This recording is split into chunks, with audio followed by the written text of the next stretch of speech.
Oh wait, here we're here. We are here. Hey, who's got a better intro than us, than our show? That's right, nobody. That's Nobody's right. got a better song than us. Nobody has a better intro than us. Come on. Nobody's a better song Or intro. or song. It's like the greatest song ever. Dude, that is the best song. Best song Of all time. Yes. So it's the GOAT song? It's the Tom Brady. It's the Tom Brady of all songs. What? Wow. Because it combines, if you listen to the whole song, it combines Alice in Chains, Soundgarden, and Stevie Wonder. So, if you can combine Soundgarden, Alice in Chains, and Stevie Wonder, you're doing pretty good. And Queen. Nice. Oh man, I got some seriously bad. I got some bad. Either I'm unstable, you're unstable. Somebody's unstable here. We're probably both unstable. Let's see. It's getting better. We'll just roll with it. Okay, so here's the situation. I'm highly unstable. I mean, let's be real about it. But what I am also doing is drinking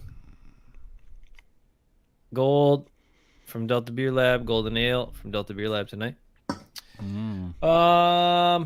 Maybe we're more stable now. I don't know. I feel more stable. Hopefully. Do I seem more stable to you? Sure. Who cares? Hey, guess what? Packers training camp started. Holy this week. crap! Oh Packers training camp exciting. started.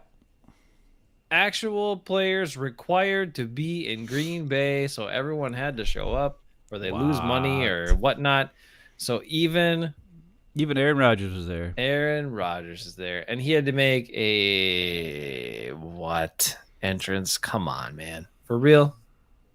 You couldn't pick somebody cooler than Nick Cage to be like.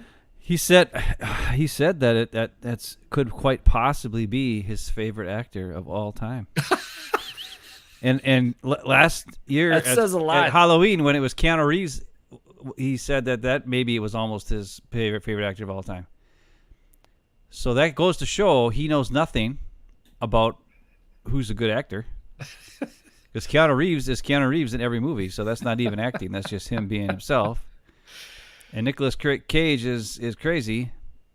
For some reason, though, Nicolas Cage played in all these action roles, and he's not cool or that tough. So I guess in that way, he's kind of like Aaron Rodgers. But he does stuff like this and whatever, and he screams and yells and. There's that one I'll never forget. It was the movie where he had to change a diaper. It was like Family Man or something. Okay. And there's a scene where he had to change the diaper, and every time, I don't know why, but I just see Moe's face when it's Nicolas Cage changing the diaper. It just totally reminds me of Moe. Which is weird because Moe never had kids or anything or changed a diaper, but for some unknown reason, that the face he makes, I see Moe in Nicolas Cage every time. Moe has changed diapers since then. Now he has, yes, but not when that movie came out, and we knew Moe. And I've never seen the movie. I just seen the trailers and stuff of Nicolas Cage changing diapers. But since we're on the topic, who are your favorite actors of all time? I know mine, so I'll just say mine first. So you think about it for a little bit. Here's mine. Number 1, greatest actor of all time is in my favorite movie of all time, Immortal Beloved. Gary Oldman. Possibly the most talented, the ability to transform into anything you would ever want.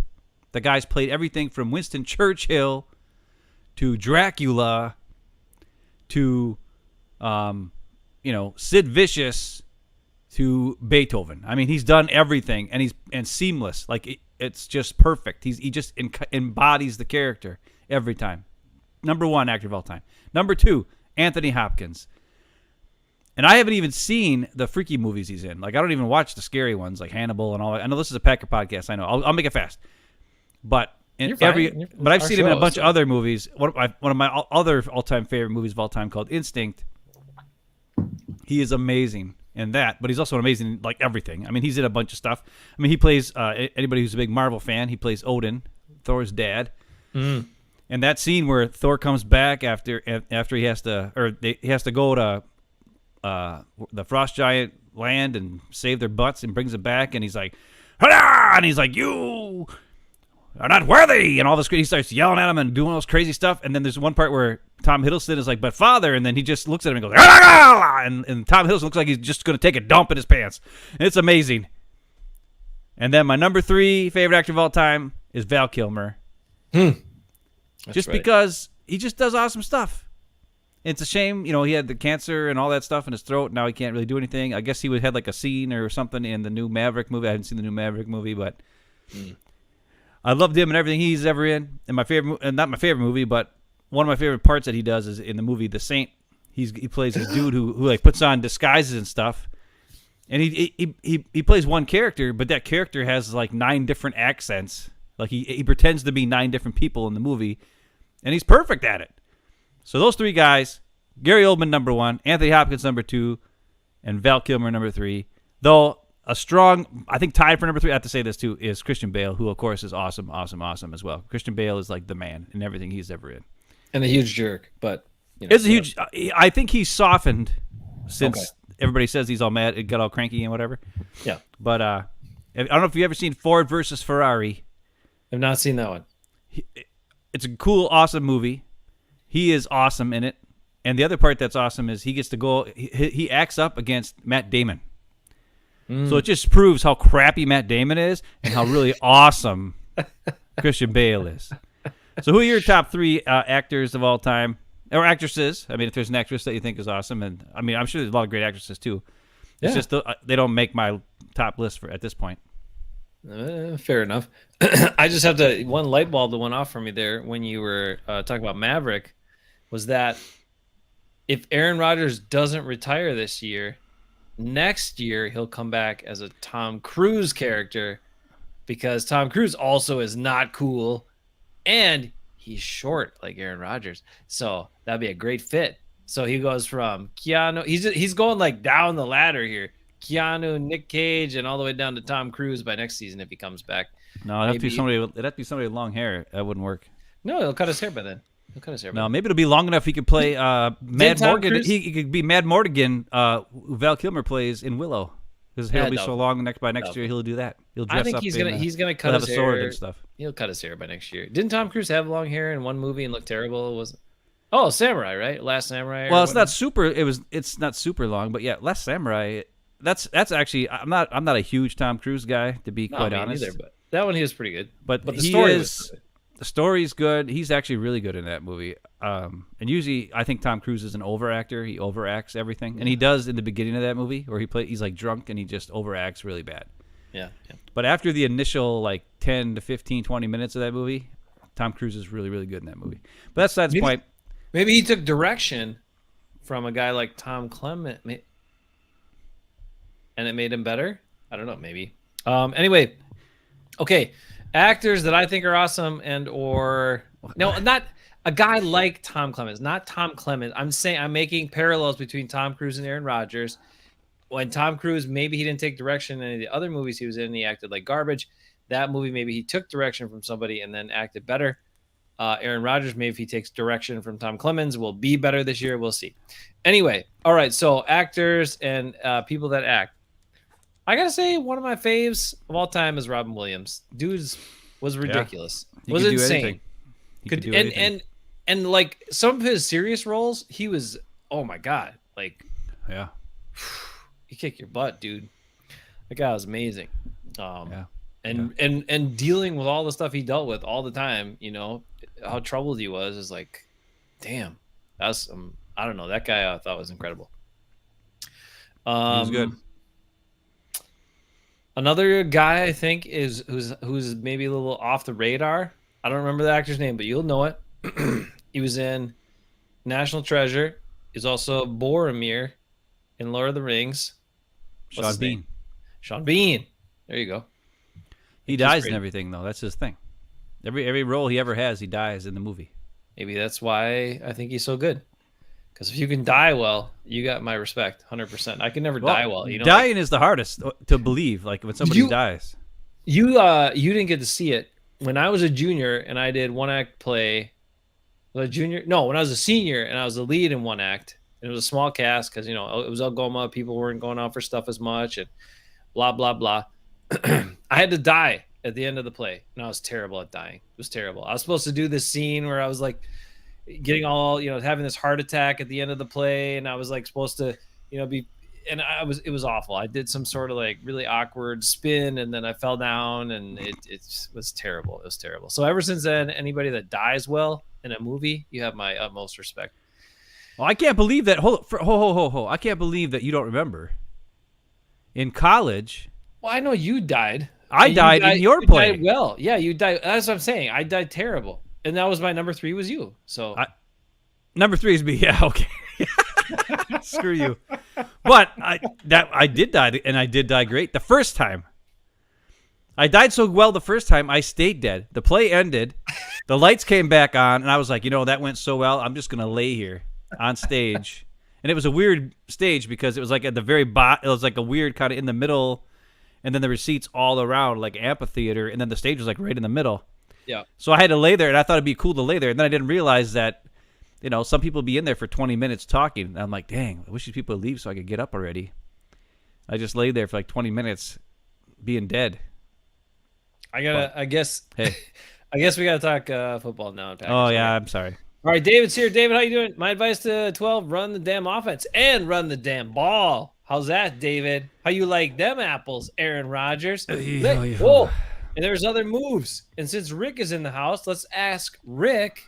Rick said, "Did you hear Captain Kirk talking about handling a new coach coming in, new offense?" I did not hear it because I don't listen to Viking stuff. I didn't listen. But Rick, we need your. Who is Dallin Levitt, who was signed this week to bolster the special teams? Led the Raiders in special team solo tackles last year with 12. Whoa. Apparently would take on 2 guys, 3 guys, and still make tackles, drive guys out of bounds. Derek Carr thought he was awesome, was raving about the guy, and he said he trusts Big Sakia so much and has this personal relationship with him that he would run through walls for Big Sakia. And that guy the Packers just added to their team this week. Derek Carr said that, or this new guy says that? This new guy said he would run through walls for Big Sakia because he loves him so much. Oh, that makes me love him too. I like that guy, and I like Big Sakia. It's cool. Maybe that's the leader. Maybe that's the leader that the Packers needed. Maybe Big Sakia is the guy. How we were talking about it last week on the show about like who's the leader of this team? Because it can't be LaFleur, and it can't be this guy, and it can't be this guy, and it can't be this guy. Yeah. Maybe it's Rich Bisaccia is the guy who is going to, hold people accountable. Mm-hmm. Because he's been in league so long and he has that much respect. So there you go.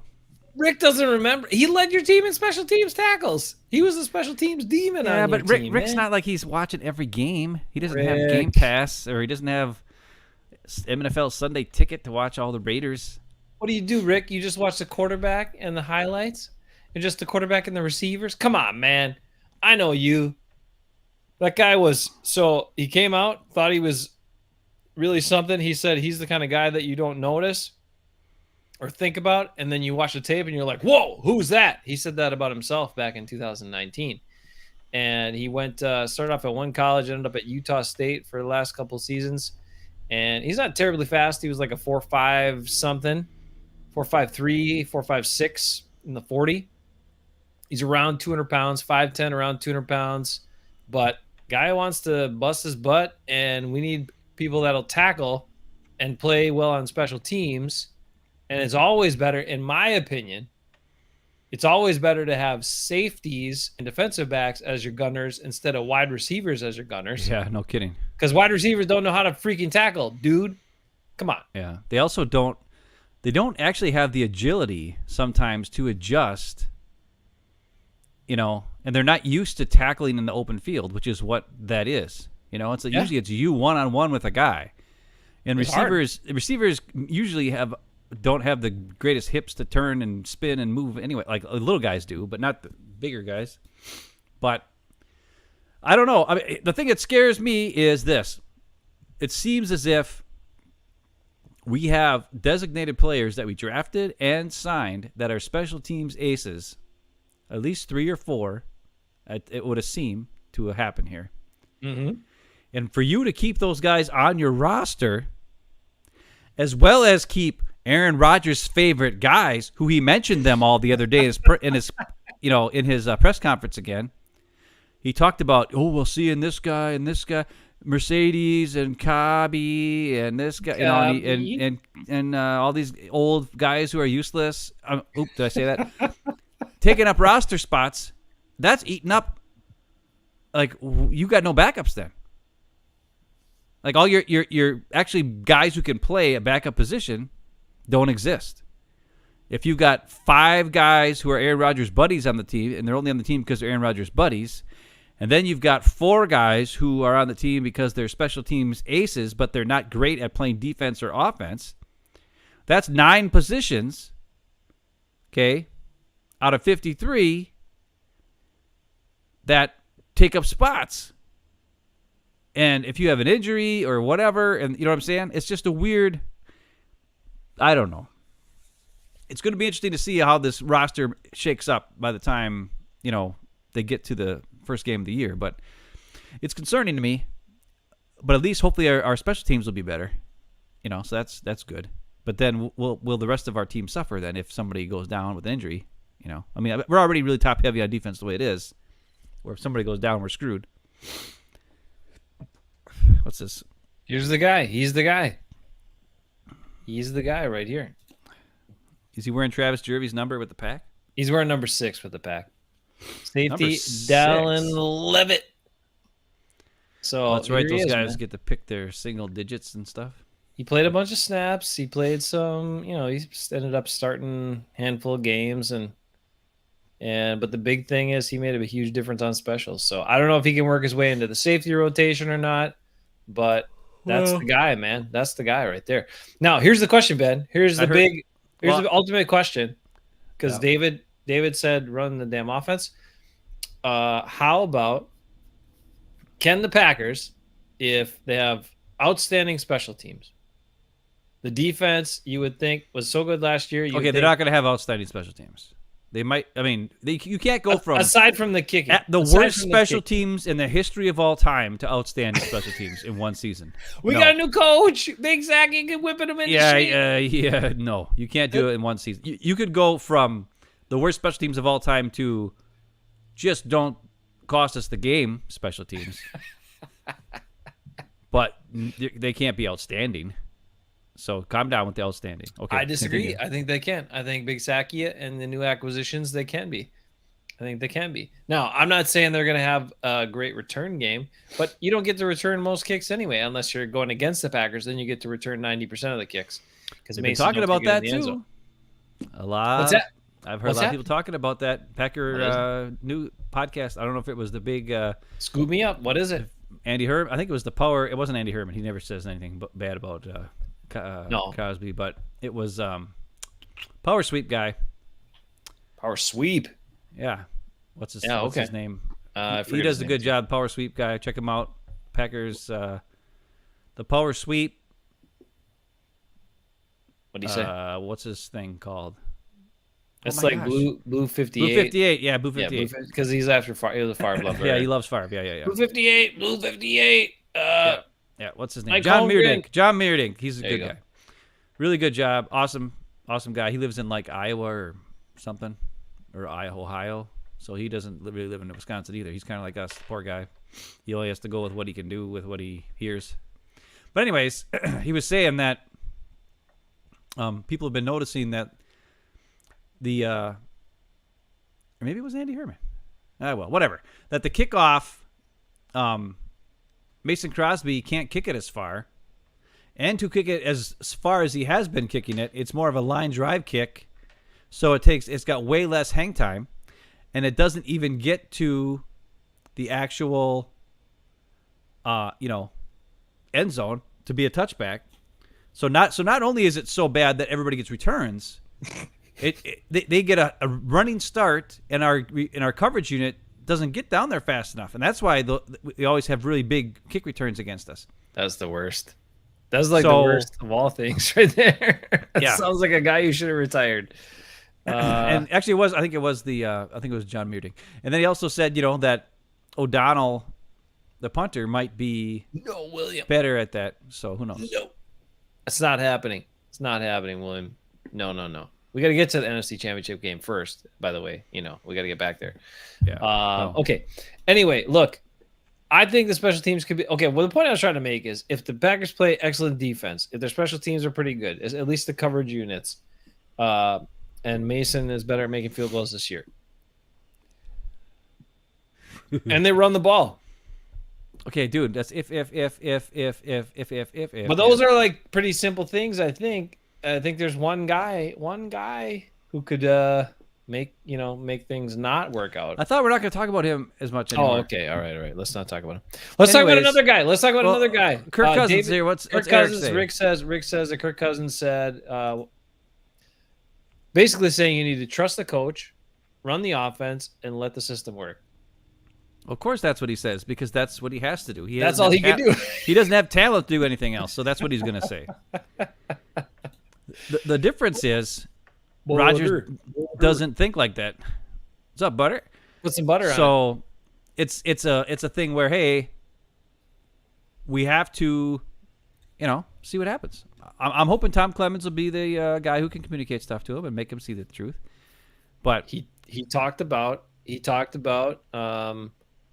cracking down on fundamentals. Rodgers said stuff about how, Tom used to do this, and it's nice to have him back, and da. And he used to wait, for that elusive fist bump and all this stuff. And Clemens gave him one right away. Now I hope Tom Clemens has as sharp of an eye as he used to. And but whatever. Well, he the came other thing back. He also said this. He also said that when Aaron Rodgers would have a good game, like with over 100 quarterback rating, and Tom Clemens would give him a negative grade on the game. Yeah, which I like that. Tom means Clemens. He didn't run the play properly. He probably threw off his back foot. He probably didn't throw to the open guy when he saw it. Stuff like that, right? Which is what we saw him do last year, all year.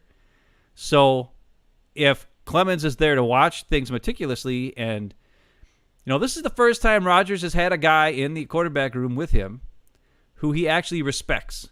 That's the thing. Before it was his buddies, like Alex Van Pelt and Luke Getsy, his two pals, are in there with him. So are they really going to hold him accountable for things when he screws up? No. So this is the best move we could ever hope for. I mean, this might be the difference between, Aaron Rodgers trying to be the superhero and Aaron Rodgers playing great football within the system, and the Packers just dominate. I mean, they could be way better than they've ever been if he would just run the offense. But because I want to talk about some things, let's talk about the wide receivers. Oh yeah, we got wide receivers to talk about. Well, should we? Let's do wide receivers, which will take us into offensive line after. But let's do wide receivers first. Should we talk about the bad news or the good news first? You get us started, but I want to talk about the wide receivers because there's a lot of things that have been going on at practice this week, and yes. And I want to just get into that. First off, apparently Sammy Watkins was not hydrated during his flight, and then came in and wonked his hamstring, or he thought, and then he took it all seriously, and they checked him out, and then he was back at practice. But look, Sammy Watkins is a dude who's had injury problems most of his career, has not had a 700-yard season even since 2015. I mean, that's a long time. And he's got an opportunity. It's wide open. So the dude's he's almost 30. I don't think he's going to make the team. I'm going to tell you right now, he's not going to make the team. Well, Christian Watson is not even running with the one. He wasn't when Christian Watkins was hurt. back. Okay, fine. But I know Jordy Nelson, Romeo Doubs is tearing it up. Great. Everybody loves that. The trick the Packers did, which was awesome. was give Romeo Doubs 87, so then Aaron Rodgers is having flashbacks, thinks it's Jordy Nelson, he'll throw it to him. No, that's not it. That is it. We're going to be positive. Listen, we're changing our tune because here's the thing. We've been way too negative. Romeo Doubs is doing good, doing great. Yes, that's the reason I want to talk about receivers. All right, let's talk about him. He's the everybody one that had a big heart attack stink because once again the Packers didn't sign some crappy veteran who sucks, who's going to get hurt in week 1 or work before the preseason starts. And Julio Jones, and all the Packer fans are like, "Oh my God! Oh my God! Oh my God! They could have had Julio Jones. There he goes. We didn't let him. We didn't sign him." And then, like David is saying, I'm tired of hearing about OBJ. You're right. It's dumb. We don't need him. We don't need him. We have enough on this team. As long as we need Christian Watson though, because we just need somebody who can run fast, who can take the top off the defense. So we need him just for that. So he should be back by the end of training camp, from what I hear. But so you're saying Sammy Watkins not making the team? No, he's not making the team. But Randall Cobb will be on the team. He will because Aaron Rodgers loves him. Just like Mercedes, he shouldn't be on the team. Randall Cobb should not be on the team. Well, he did okay last year. I mean, he did all right. But if Amari Rodgers is better, he should take that spot. Right. He's basically the same guy, except he's the same guy, except he's stronger and younger. A little bigger. Yeah, he can block better. He can run through tackles better. All that kind of stuff. He's not as smart. He's not as savvy. I get it. But I don't know. I mean, Randall Cobb maybe can make the team. I don't know. But Sammy Watkins, as a guy who's never been in on this team before, I just don't see him. What's the point of him making the team? This is his last chance. So maybe he digs deep, finds a way. We don't know, but maybe not. Okay, let's stick with Romeo Doubs then. Everybody are all over the guy. Like, he's lit him up. He's doing crazy stuff. People are really geeking out about him now. I mean, I'm sure when the Packers drafted Watson in the 2nd round and him in the 4th round, they didn't expect him to be the one tearing it up. I did. But he's more consistent, right, than Watson, and more polished. And so you'd think he'd fit in better right away, at least. Well, here's the thing, is apparently Bill Huber, who we all know can't ask a question to save his life, apparently he's a way better writer. Yeah. And he wrote a story for SI.com about Romeo Doubs, and he wrote it after the second practice, where he talked to Romeo, like must have had like a private interview with him, or I don't know what it all was, but he was asking him about things that were going on, and Romeo Doubs said like very cool things that made me say, "Wow, like this guy is got something," and it's not just the fact that he catches almost everything that comes his way. That's a good trait. But in this interview, Bill Huber mentions that there's a touchdown pass from Rodgers to him. It was like a 3-yard touchdown pass or something. It was in the red zone. It was near the line of scrimmage. He was the only receiver on the play. They had everybody bunched up over here, and then Romeo Doubs way over here all by himself, and Eric Stokes lined up on him. And Eric Stokes told Bill Huber, "Hey, I knew by the way Stokes, his body language, he said his eyes were on me. I knew it was man coverage." Okay, so he could tell his man coverage. He knew that. He also knew, based on the release he had and the feel for what the play was, which was like a quick out route or something like that, or a back shoulder or whatever it was, he knew the ball was coming to him. Like he knew Rodgers was going to throw him the ball. And then also on the play, he knew the reason why he said he knew that Rodgers was going to throw him the ball was because Stokes did not have eyes on Rodgers. And he said that in watching film study of different NFL teams, and especially film study on Rodgers and on the offense, he saw that Rodgers and a lot of really good quarterbacks, some of the best quarterbacks in the NFL, will throw you the ball, even if you got a guy glued to you, if the guy does not know where the ball is. Like if his eyes are not on the ball. And he knew that. So he knew the ball was probably coming his way. And he turned around, and it was a high point comeback route that was very contested. And Andy Herman said that Stokes had great coverage on him. But of course, we all know Stokes doesn't know where the ball is when it's in the air. We all know that. You can't find the ball. And then Dobbs goes up, makes a catch, contested catch. Tiptoes his feet in, touchdown. So what that tells me is he studies.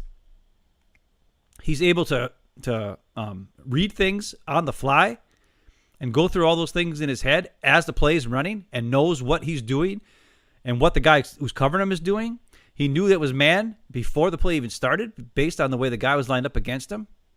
He also knew, based on the position of the defender and the fact that he knew that he wasn't looking at the quarterback, he knew that the ball had a good chance of coming his way because of film study. Those are all really, really great traits for any receiver, much less a rookie. There's guys who've been in the league for years and years who aren't smart enough to figure all that out. And then also he has good hands, runs good routes. The other thing that's really interesting, Matt LaFleur said Romeo Doubs is one of the first guys in the building in the morning, like before anybody else. He said, I know some coaches who come in before I do, and they say Doubs is the first guy in the building. Now, even. And he said he seems to have a really good plan. He gets himself ready every day to produce and to do the best he can. And the other thing I like about him is he said, somebody asked him, they're like, hey, you had 2 awesome days in practice the last 2 days. You're really just dominating. What's it like to feel so great? And he's like, it seemed like everybody went crazy and all this kind of stuff. And then he said, it's nice when your teammates really get pumped up for you. But that's not really something I do. It's like, because I know my very next play, I might screw it up. So I stay real even keeled. I'm not going to get too excited. I'm not going to get too down. There's a lot of things I can improve on.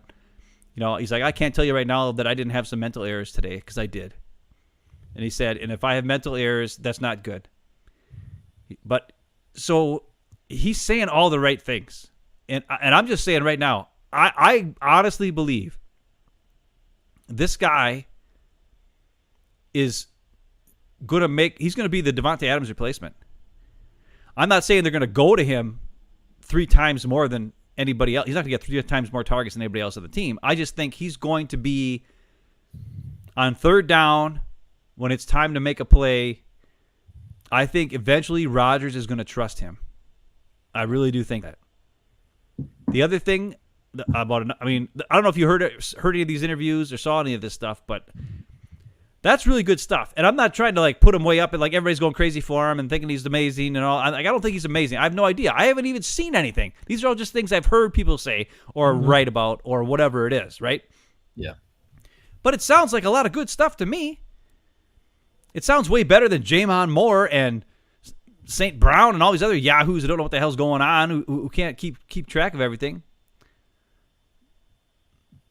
What is this? We'll get into that in a second. What? We'll finish on Romeo. So the other thing he said that I like is he said practice makes progress. Yeah. Which Aaron Rodgers needs to understand and accept. Because remember, Rodgers for many, many years talked about being perfect. He liked being perfect. He liked practice, practice was so important because it made things perfect.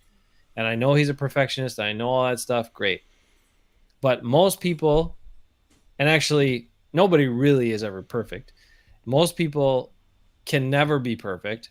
And especially when you got all these guys that got to work together, it's not going to be perfect. So I hope Aaron Rodgers can adopt that, especially with a guy like him who's trying so hard and putting all that work in, that practice makes progress. And if he's making progress, I hope he trusts him, because I mean, it's like you're saying, reliable hands. He's good on 50-50 balls. He proved that just in the first couple of days of camp. Apparently one on Savage where they collided and he came away with it. One against Stokes everybody's going crazy about. And the other thing that has to be different is that you can't have a guy who's shown up like that get, 25 catches for 300 yards and a couple of touchdowns. You got to use him.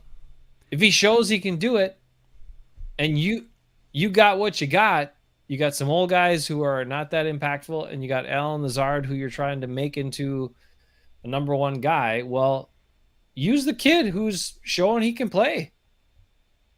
I want to see him get opportunities. And I want to see if he doesn't make them, even if he makes a mistake, I want to see him get more opportunities again. So that's one thing that, as I heard some of that stuff, that came to my mind, and I really want to see it. So it has to be a change from 12. He has to work with what he has, and has to also understand that these guys are not going to be always on the same page as him, and he's got to make it work. So hopefully that's the way it goes. Okay, I like all that about Dobbs. Let's talk about Allen Lazard. So, yeah, Allen Lazard, good dude. I mean, we've been fans of his for a long time. He has his deficiencies, but he has a lot of good traits, and he works hard, and he's a reliable guy. Aaron Rodgers had to throw a snark in right away, a shot at Davante Adams for the Hall of Famer comment from Davante Adams to like saying, going from Hall of Famer to Hall of Famer and from Adams to Lazard, but whatever, it's fine. Yeah, except that from Adams to Lazard is a huge drop off in production, where Rodgers to Derek Carr is not that different in production. The only difference is that Aaron Rodgers got a bunch of MVPs for reasons we don't know, because he doesn't throw picks, not because he was deserving MVPs for the last two, anyways. The first couple, yeah, he got him because he was awesome, but that's different.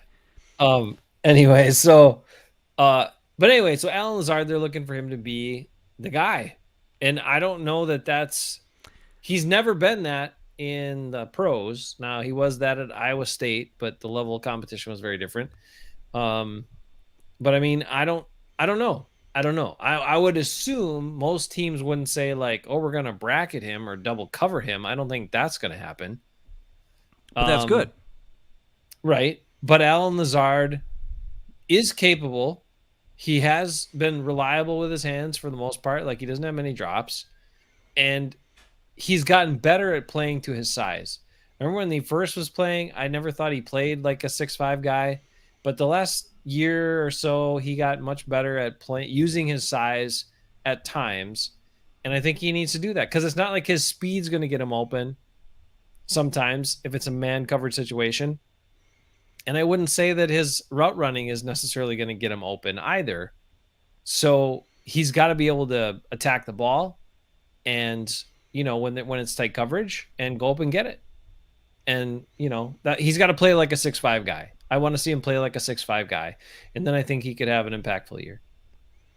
Well, he did say something this week in his interview too, where they said something about him on a catch where he went up and grabbed it and mossed the guy or did something like that, and he was like, "Oh, I've always done that." And it's like, no, you haven't, Allen Lazard. You haven't always done that. You haven't always, because if you would have always done that, we'd have way more touchdowns in the red zone because we could just throw it up to you because you're 6'5" and the guy covering you is 7 inches shorter than you because he's 5'10".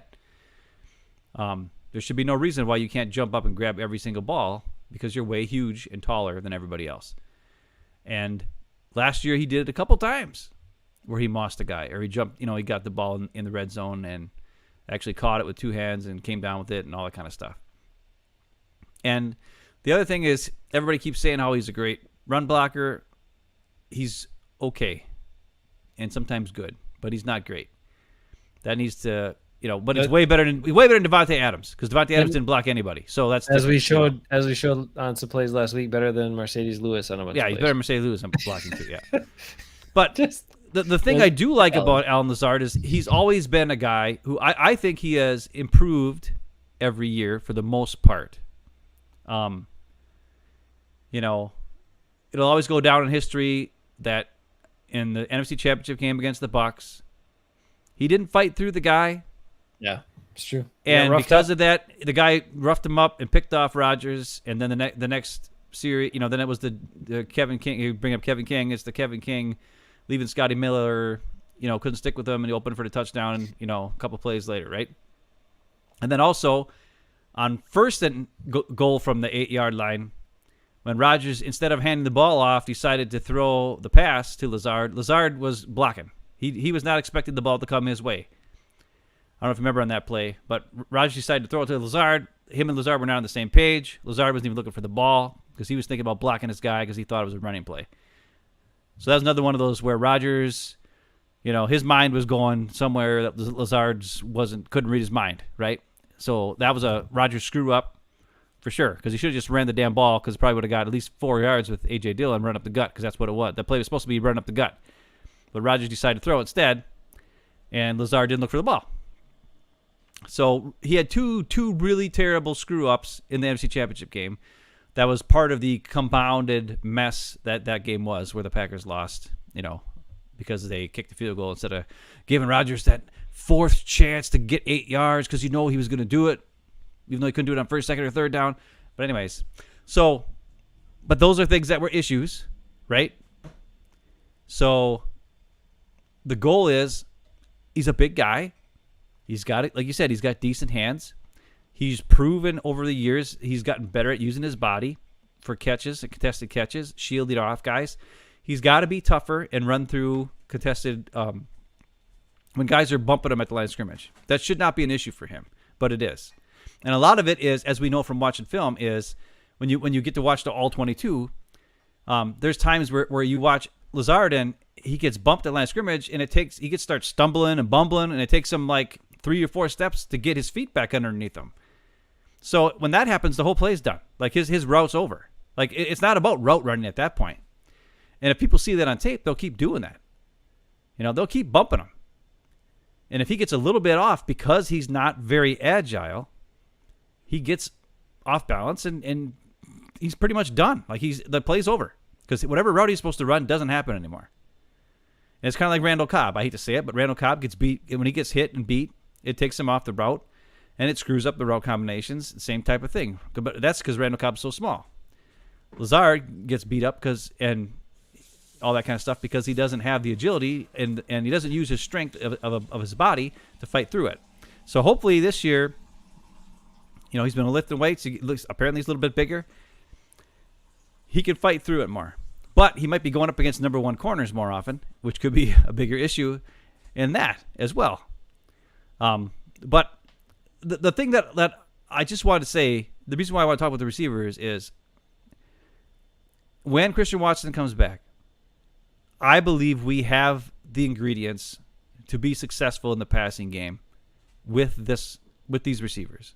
I think Dobbs fills the Devontae Adams role, where I think he'll be able to get open, or at least be able to read the defense and read it the same as Rodgers, or understand that the ball could come his way, or what, you know what I'm saying, based on what the defense is doing on a key down. I think he might be the go-to guy, which sounds crazy, as long as the Packers use him. But the biggest thing that scares me is the first 2 weeks. Today's practice was like just a run through or something. It wasn't really even practice. Yeah. The first 2 days of practice, they rocked it. Everybody went crazy about how great Rodgers looked and all these deep passes and all this crazy stuff and blah blah blah. And the thing that I heard from Andy Herman and a couple other guys was, especially at a couple of them when they talked to, he's like, yeah, that was a great pass, but it seemed like Rodgers, the other thing Rodgers said was he used his mechanics properly. He didn't do, he went all the way, he used his strong base. He's like, I want to really impress Tom today and let him know I can still do it. That's what he said. But the other thing that was key was Andy Herman said there were a lot of plays where like Rashawn Gary destroyed the guy and it should have been like a sack. But of course, in practice, Rodgers doesn't have to worry about that. So he's not worried about getting hit low. He's not worried about the guys getting to him. So he can just throw perfectly because he knows he's not going to get touched, right? Yep. What happens in a game? Is he going to be able to throw those same balls? Is he going to have the same amount of time? And that's why I want to talk about receivers being so great, because then now we have to talk about the offensive line. That is the problem. As much as everybody wants to talk about wide receivers and getting a veteran receiver and blah, blah, blah, blah, blah, blah, blah, blah, blah, if there's no time to throw the ball, that's a problem.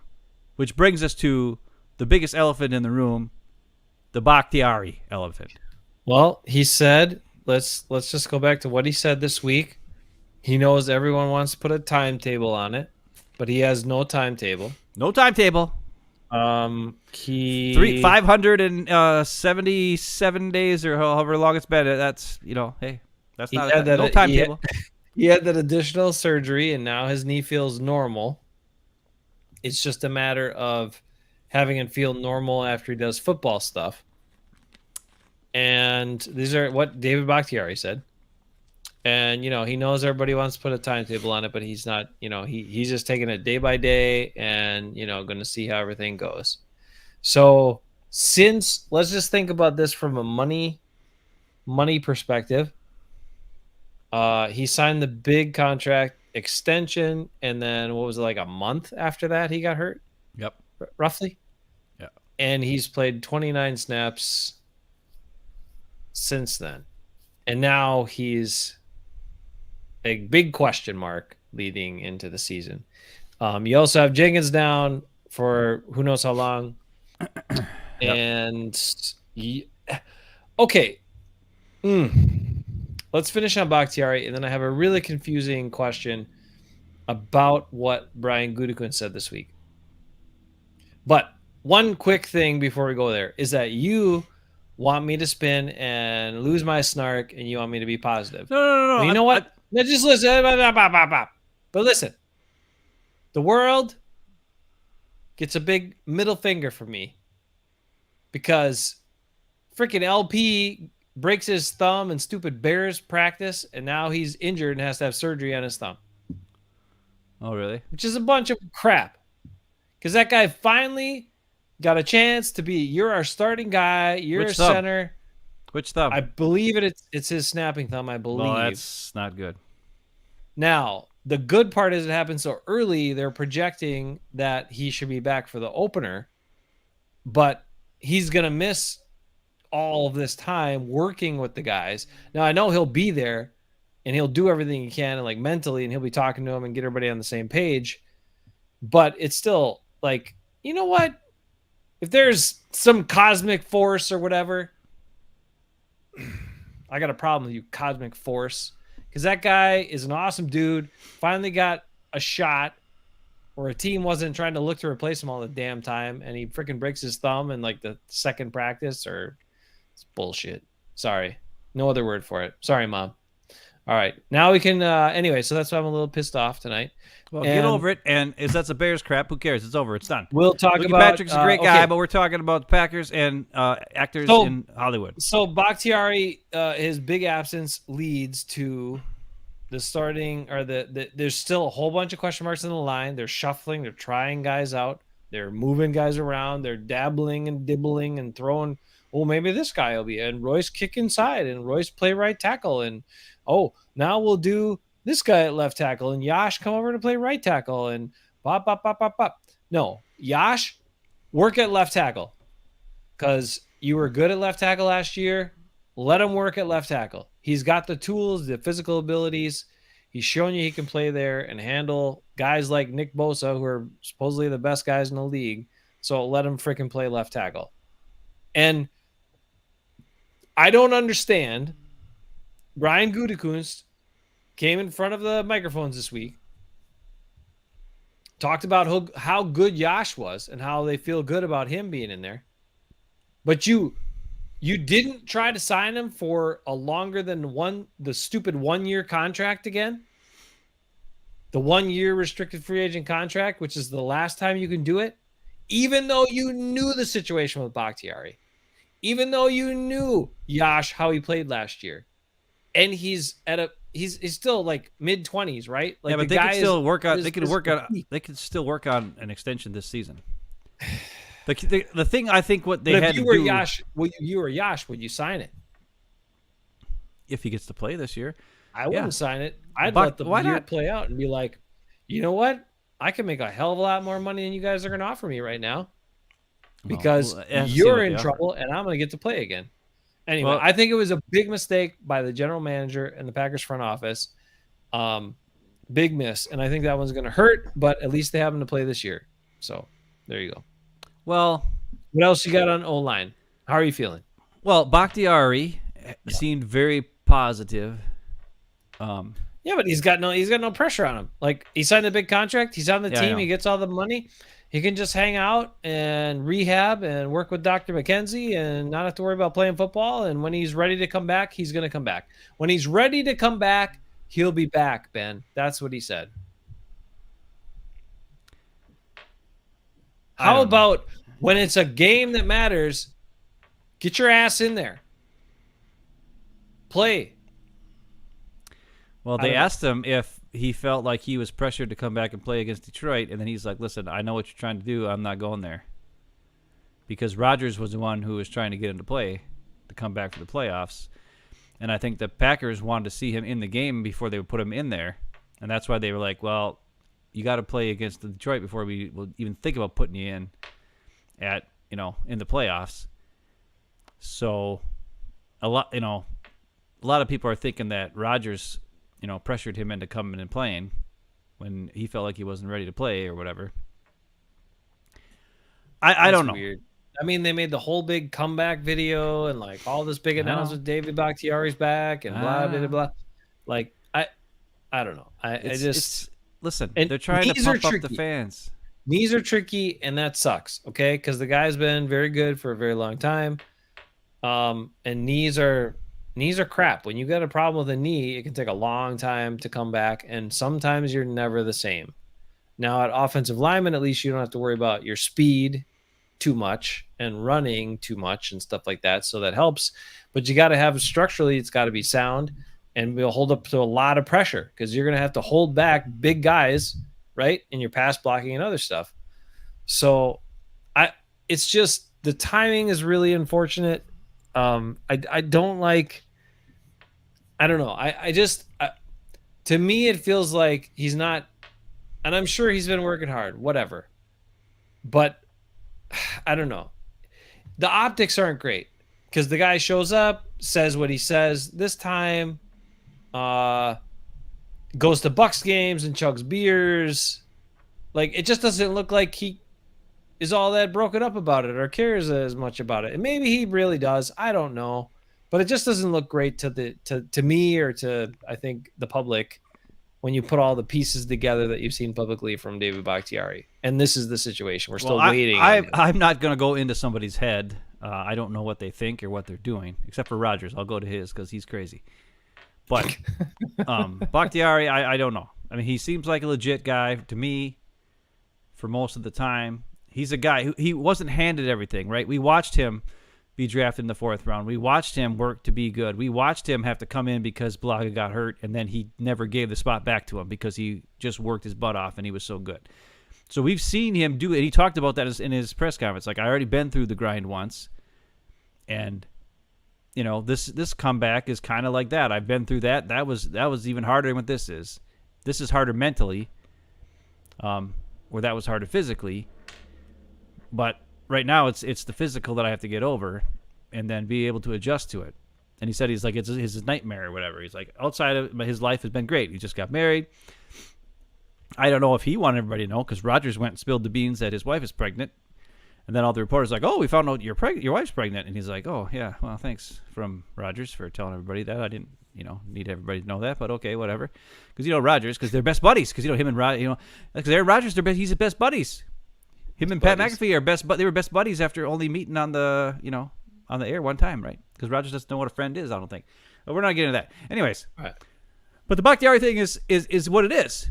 Yeah. The biggest issue, though, is not it is Bakhtiari. But even if he could come back, there's no guarantee he plays like David Bakhtiari before the injury. So, with all that said, my question is, why is it that it seems when the Packers draft guys,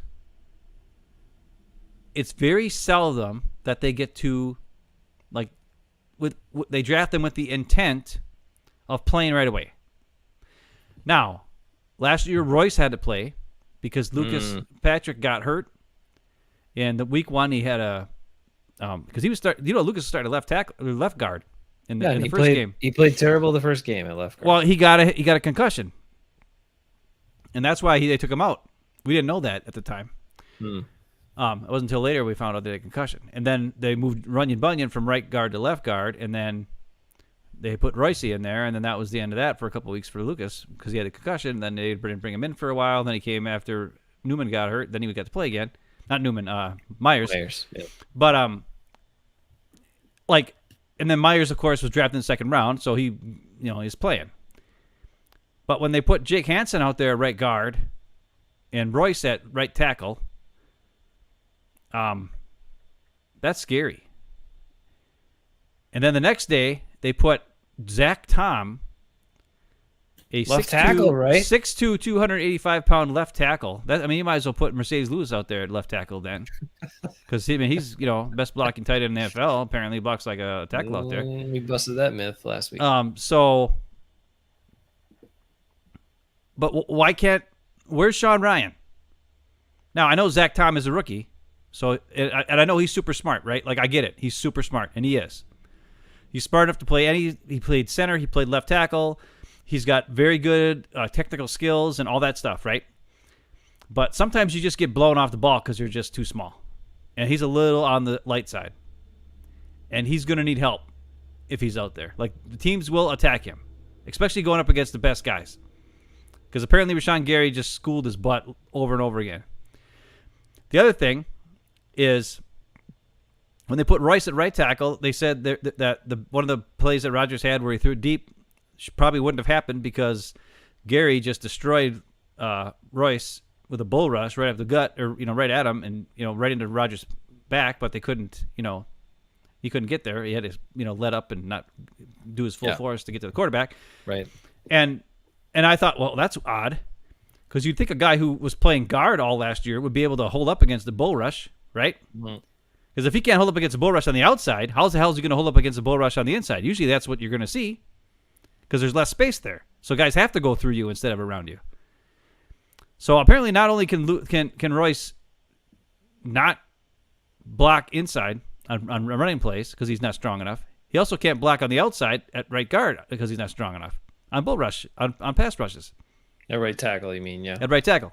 Yep. What did I say? I don't know what I said. You said right guard, but I know you meant right tackle. Well, no, I mean, at right guard he sucked last year. Yeah. Against bull rushes, especially in the running game. And Against even in the passing game, he didn't know what the hell he was doing. He didn't know where to go because he wasn't used to all the guy. When you're in the middle, there's so many things moving around. You have to figure out who you have to block and block him. He couldn't figure that out. At right tackle, I thought it'd be good because here's my guy. I block him. If he goes to the inside, then they're doing a stunt, and then I switch and block this guy. It's simpler. There's only two guys you could possibly block. When you're playing right guard, there's like three guys you could possibly block. There could be a blitzer. There could be a stunt. There could be something else going on. Who knows what, right? Those are all things you have to adjust to. At right tackle, it's a little more easy and a little more simple. But apparently he doesn't have the strength to hold up against even Rashawn Gary, who's more of a speed rusher than he is a bull rusher, though he is a pretty good bull rusher too. So what I'm saying is this: no matter how good our receivers are looking in practice, if Rodgers has 1.5 seconds or 1 second to get the ball off, it doesn't matter because he's not going to get the ball off. The offensive line is a big issue. I know we said we're going to talk about it today because we talked about it so much last week, but that's what scares me the most. What the heck are we going to do? What are they doing? Who's the guys that are going to play? Who are the best 5 on this team? And will they make the right decision? Will they, and how about this? If we suck at pass blocking, will we be smart enough to do what I said last week and put the big guys in, put Sean Ryan in there, right guard, next to Myers, and just run over some dudes, and let's start running, let's do some big boy football, and then do some passing off of the play action more. Will we be smart enough to do that because our offensive line, that guys that we have on the team, can't hold up, can't block long enough, but we still want to do empty sets on 3rd and goal from the 3-yard line after a turnover, even though our guys can't block. And the defense knows exactly what's going to happen because there's no back there. There's no running back there. It's a pass. Hello. It's pass rush time, everybody. And Rodgers doesn't run anymore. So there's no surprise. The empty backfield maybe would have worked. It worked, 7 years ago when Aaron Rodgers would run. It doesn't work anymore. We need somebody back there to give the illusion of there could possibly be some sort of guy coming out of the backfield. So at least look for the run, maybe, before you start going at the quarterback for a little bit, for like a second. So yesterday I went back to Tom Clement's initial interview in April and watched. Yeah. Where, he talked about, they asked a bunch of questions, asked him why he came back, and he said Aaron had reached out to him and blah, blah, blah. And, and he had been out of football because he was tired of all the stuff during COVID and everything else. Didn't want to go through it again. So that's why he retired. And then he was really not looking to get back in, but Aaron reached out to him directly. Aaron Rodgers, that is. And then also he talked with LaFleur and looked at the realistic chance of trying to get a Super Bowl for himself as well. So that's why he came back. In that interview, they asked him some questions about the offense. What is it like working with this new offense and with Matt LaFleur? And he said, well, really this offense is, Matt's added a bunch of things and tailored a lot of those things that Aaron was always used to doing, that he's really comfortable with and always used to doing. And I guess the question is, if the Packers see that certain things, especially with you're right, the offensive line might be the biggest indicator of how they have to play. And are they going to say, well, okay, we understand, Aaron, you like all these things, but we don't have the time. You're not going to have the time to do all these things the way you used to do it. But if we run more of these plays that are built off of the floor system that create delays for the defense where they got to take a beat because they might think it's a running play or it's a play action pass or whatever, then we can give you that extra second. And is that going to work? And is he going to be receptive to that? I think those are some big questions that are going to ultimately determine the success of the team. Yeah. I mean, I just, and I'm not trying to be a negative. I'm just saying, I think it's interesting that, we drafted 3 tackles or whatever. You know what I'm saying? Like, we drafted 3 tackles. Yeah. But not in the early round. No, but I mean, which I don't know. Okay, here's the other thing. I don't know if any of those guys that they did draft or they could have drafted at the times when they could have drafted would be great, players they could plug and play and just go right away anyways. You know what I mean? I don't know. I think Devontae Wyatt was a great pick. I think Quay Walker could become some sort of superstar, do-it-all guy, right? Because of his size and his speed and his, and he seems fairly intelligent when it comes to football stuff. Now his Wonder Rick score was not very good, but that's fine. So, but the thing I'm just trying to say is, like,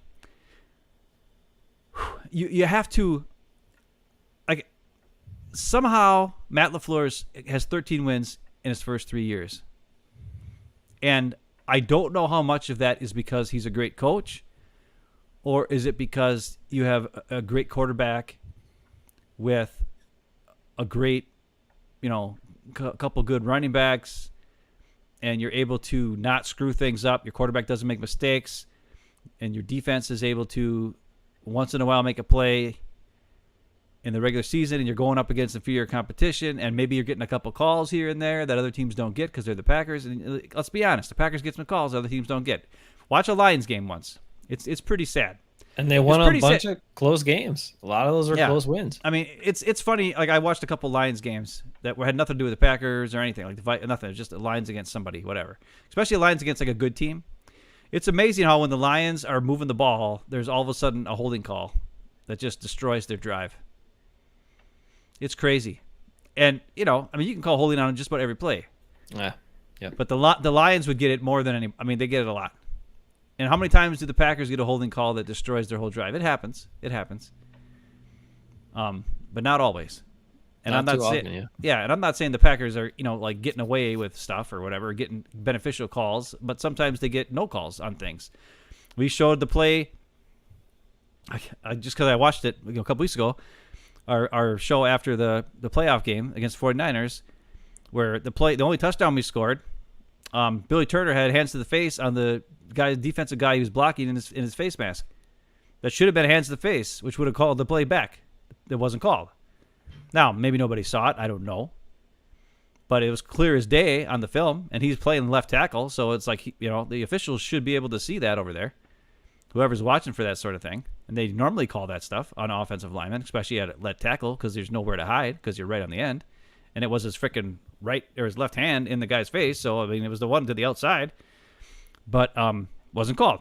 And we got a touchdown because Lukey Patrick broke off the play and beat up Fred Warner, and then AJ Dillon's running through and get the touchdown. So that's the kind of stuff like where if that was the Lions, we would have called hands to face on that, And I don't want to seem like like I don't think the Packers are good and they're getting all the calls and blah blah blah. But it's just what I want to see is a coach who is able to attack, scheme against the team you're going up against, and show, hey, we know what your weaknesses are and we're going to attack your weaknesses. I don't know if I've ever seen that with the Matt LaFleur offense, is what I'm trying to say.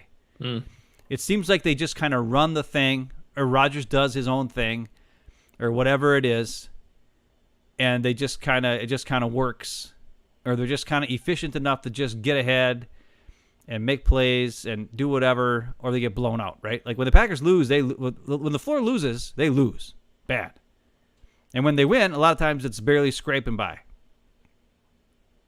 So I'm waiting to see that. I'm waiting to see that from LaFleur. Is he really a 13-win coach, one of the highest winning coach in the first 3 years of his career than anybody else in the history of football? Or is he a guy who got lucky because his quarterback's good? I don't know. But that's the kind of stuff I want to see. And with this offensive line, we're going to have to do that more. We're going to have to study the other team's defense. We're going to have to find out where their weaknesses are and attack those weaknesses and do what we can as a team to understand also what your weakness is and know that the other team's going to know what it is and they're going to go after it. So, I don't know. That's just something that, when it comes to offense, I just want to see that more. I really like Matt LaFleur. I think he's a great guy. I think he's a pretty good leader of guys where I think he's definitely a player's coach for sure. And he's likable. He's not like a jerk or he thinks he's better than everybody else or something like that. He seems like he's a regular good guy who works hard and studies and all that kind of stuff. But I don't know if it leads to him being able to attack other teams and doing things that I think, coaches like Bill Belichick, for instance, who of course is the greatest coach of all time. That's different. But I mean, he attacks the team he's going against. What's your weakness? We're going to take you out. If I have to run the ball 75 times, and that's what Kyle Shanahan does it, right? Yeah. If I know I can run the ball, it's like these coaches do that, but the Packers don't. And why is that? Is the question? I don't know. We'll watch them run the ball. They'll have 7 running plays in a row that gets them 70 yards. It gets inside the red zone, and then they pass. Yeah. What are we doing? I don't care if Aaron Rodgers is the quarterback, and maybe he changed the play. I don't know. But then call him over in the next drive and say, dude, stop it. We just ran the ball 7 times in a row, ran all over him. We're going to keep running it. We got a big monster in A.J. Dillon. We're going to run him straight, and he's going to plow over dudes. Period. End of story. We got 4 yards to go, and we got freaking three downs to get there. I'm pretty sure A.J. Dillon can get 1.5 yards every time. That's a touchdown. Let's go. It's that simple. It's not hard. That's the part. So they survived a lot of these things that you're talking about, and a lot of the plays that they run when they go to the Rodgers plays or the old Rodgers McCarthy plays or whatever that offense was that they ended up running he's so comfortable with, require Aaron Rodgers to make very difficult throws, very precise and difficult plays. Now, he's talented enough that he can do that a lot, but does he have to do that? Can't the Packers run some plays that make it easier?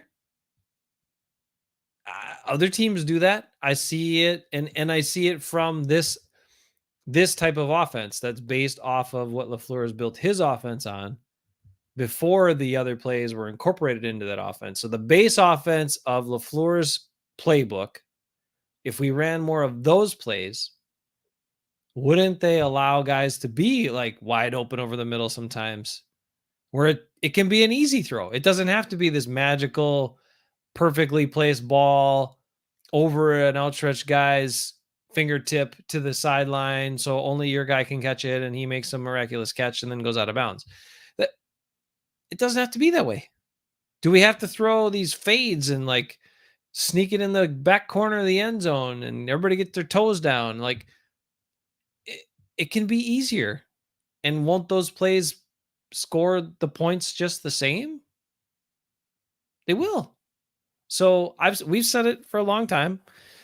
And that's one of my irritations with Aaron Rodgers is it's almost like if it's easy, he undervalues the success of that play or whatever. He puts it down and says, "Oh yeah, but that was an easy throw." Like he wants to make the difficult play and the difficult throw and the impressive throw. But like we've talked about before, running the offense, making the easy throw, if your guy scores a touchdown or makes a first down, it's just as good. Yeah. And David's saying, here, put David's thing up here. He says the Colts made a living last year with the run. And I'm not saying you have to run all the time. That's not what I'm trying to say. I'm trying to say, like, I want to see LaFleur, like, if we know, okay, like, for instance, who are we going up against this week? Let's say it's the Vikings. Okay. And, like, for instance, they have Zadarius Smith on their team now. He was on our team for years.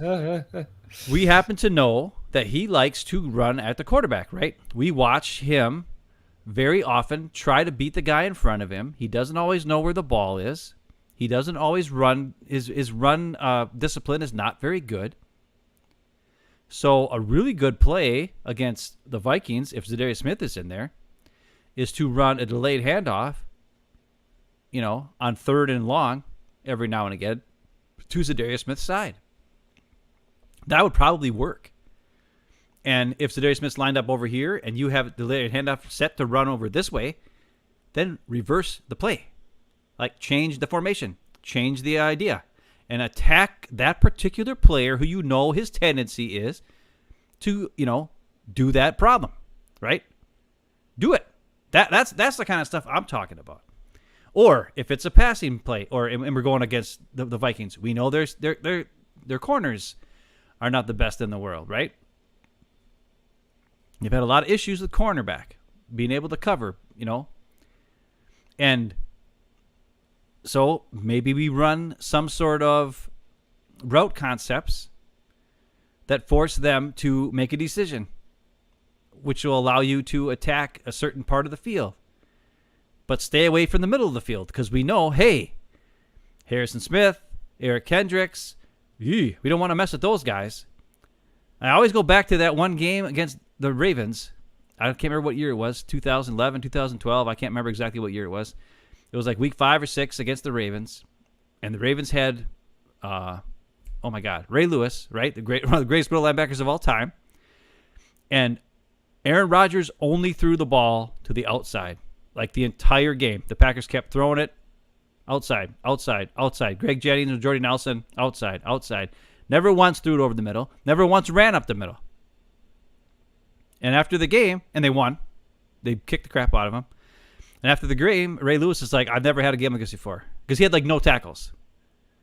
He's like, I've never had a game like this. Right. And they said to him, like, well, he's like, what happened today? And he's like, they never went to me. Like, nothing ever came my way. I could not get to the outside to make a play on the ball because the ball was thrown so far outside. It wasn't my job, They took me out of the game. He even said it. He's like, I've never had a game like this in my life. And that's the kind of stuff you have to do as a coach. And Mike McCarthy did that. Mike McCarthy figured that out.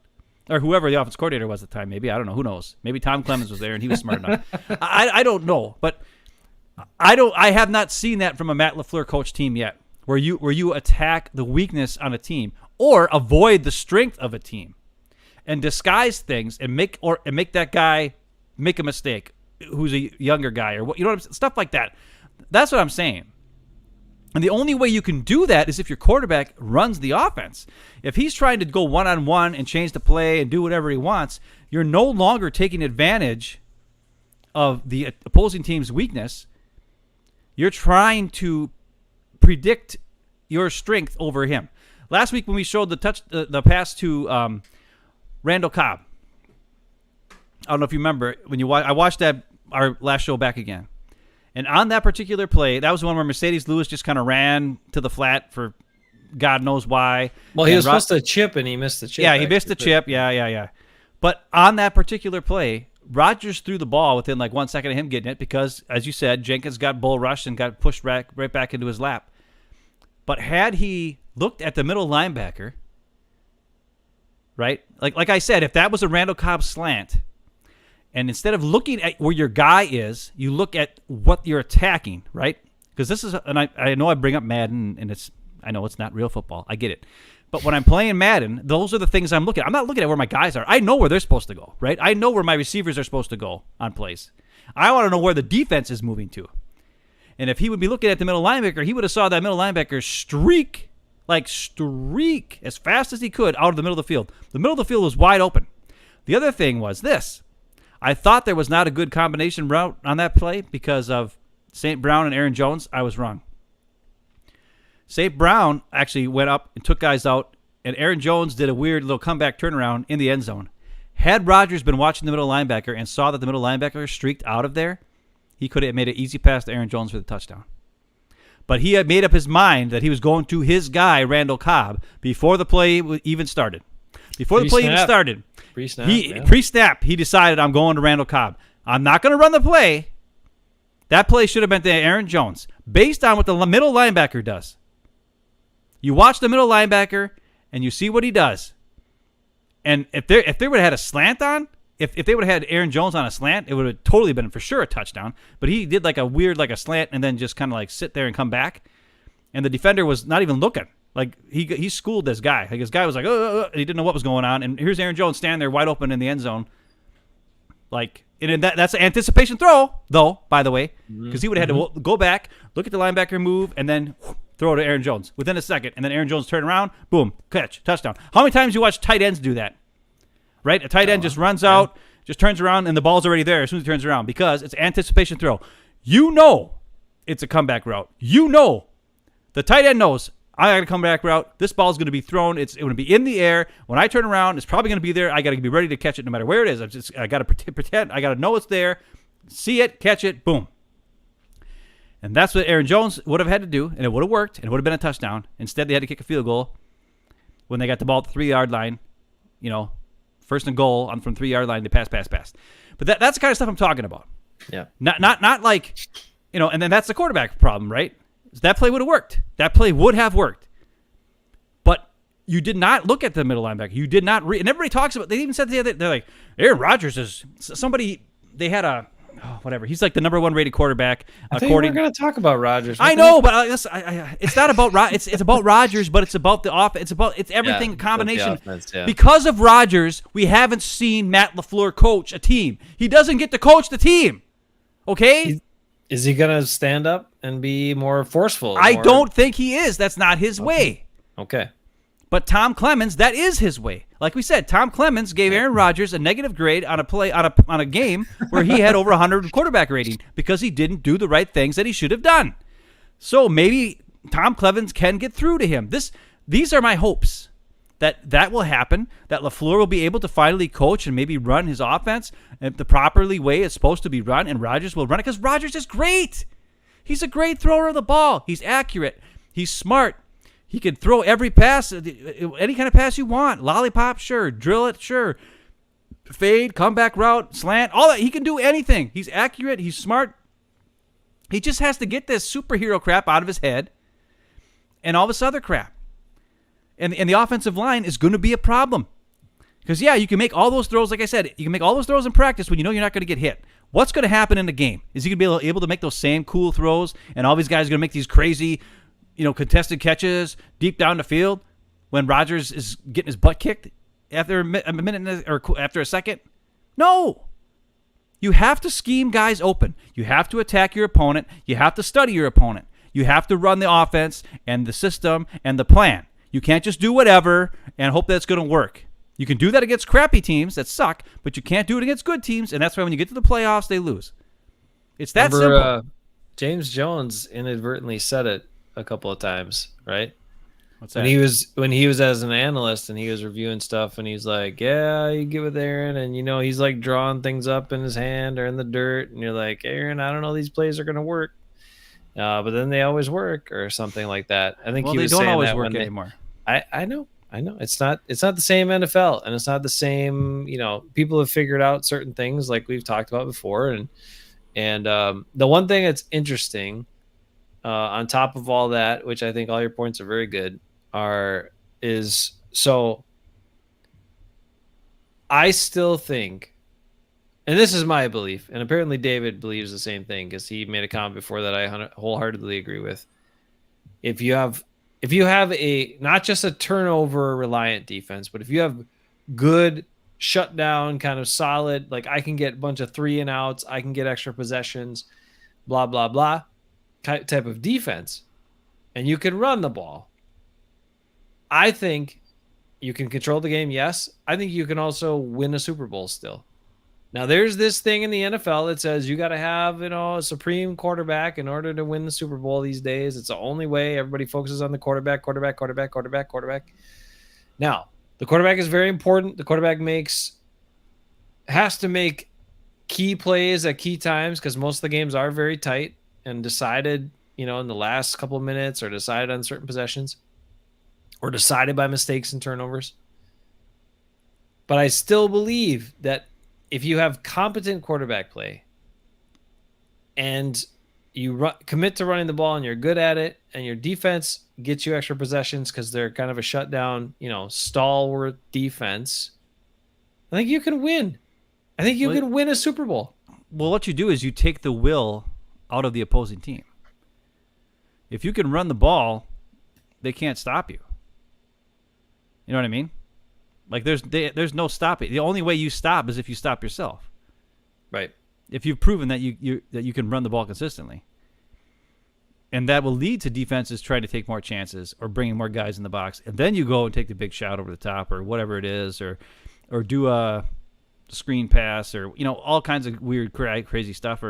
But when it comes to the defense, the thing people don't remember is the Packers defense. I think it was what was it last year? The first 15 or 16 times that the Packers defense was protected again in the red zone, they gave up a touchdown every single time last year at the start of the year. Remember that? Now, that was before Rasul Douglas showed up. Yep, that's true.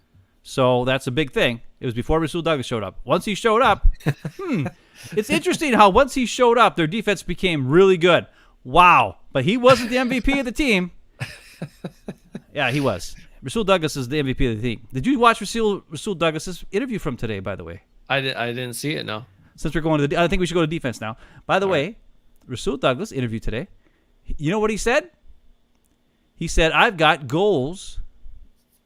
0. Okay, put that up. We'll get to 0 in a minute. We'll get. Let's all right. Julio isn't going to play for the Bucs this year. He's going to get hurt. And if he doesn't get hurt, they have 7 or 8 wide receivers on that team who are better than Julio Jones. This was the dumbest move I think I've ever seen a team do. Give a guy $6 million. Yeah. Listen. They didn't draft Romeo Doubs, so they had to do something. Well, I guess. But they also have a guy called Jalen Darden, who no one's even talking about, who I really love. He's like a little jitterbug. He's kind of like your Wan'Dale Robinson guy, just not as tough. He's more like a skinny, tiny little dude, but he's small and skinny. But he was really good. He's really good, but nobody ever talks about him. Scotty Miller's good. They got so many good receivers on that team. They also just signed Russell Gage. They got Russell Gage. They got Godwin, who apparently is going to be back for the start of the season, as from what I hear, even though he tore his ACL last year, and he's already coming back right away. And then Chris Evans. Or not Chris Evans. Mike Evans. Chris yeah, Evans, I'm thinking Captain America here. Anyways, but where's Julio going to play? When you got Mike Evans and Godwin and Russell Gage, and it's like this is the dumbest signing ever. Now, maybe they're hedging their bets that if one of these other guys gets to get hurt, or maybe this guy can't come back, or yeah. Sammy Watkins ain't going to make the team. I just said it. 0, maybe you weren't here earlier and you didn't hear. Sammy Watkins is not making the team. It doesn't matter. Dobbs has taken his spot. Dobbs is now, he's going to be a starter. He's going to be a starter, period. End of story. Sammy Watkins, by not showing up for the first 2 days, was a dumb move.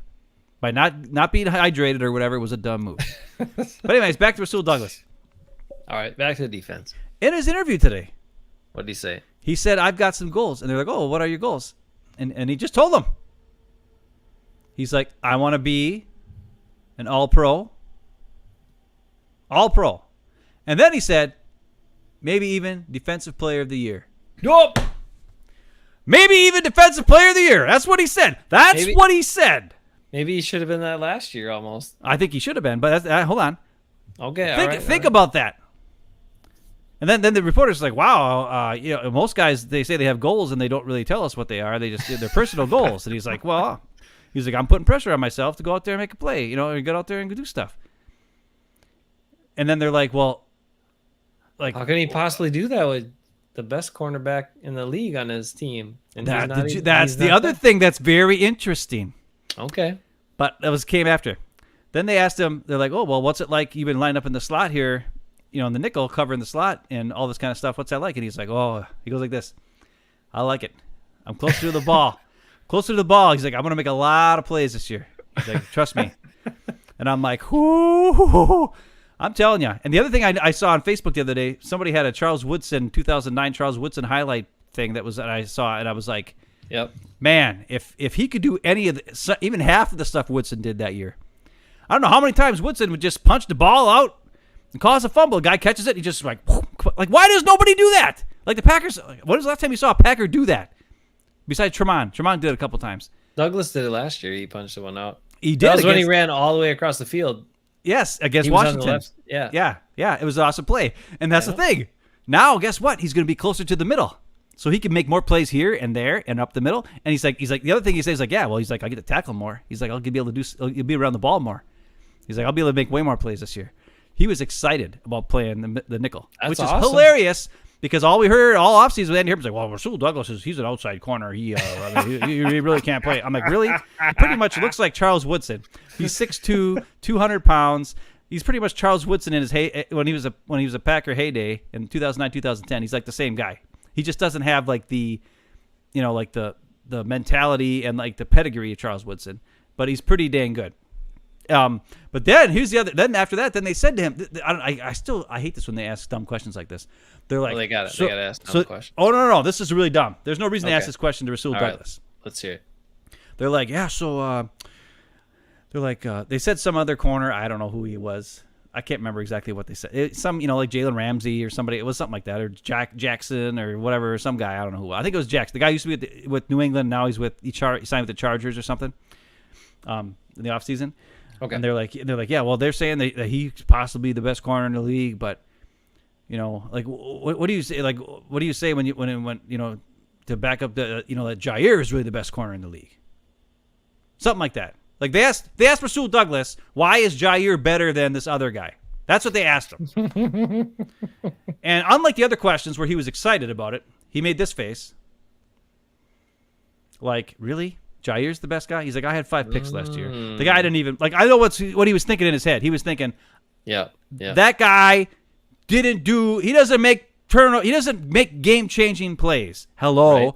I make game-changing plays.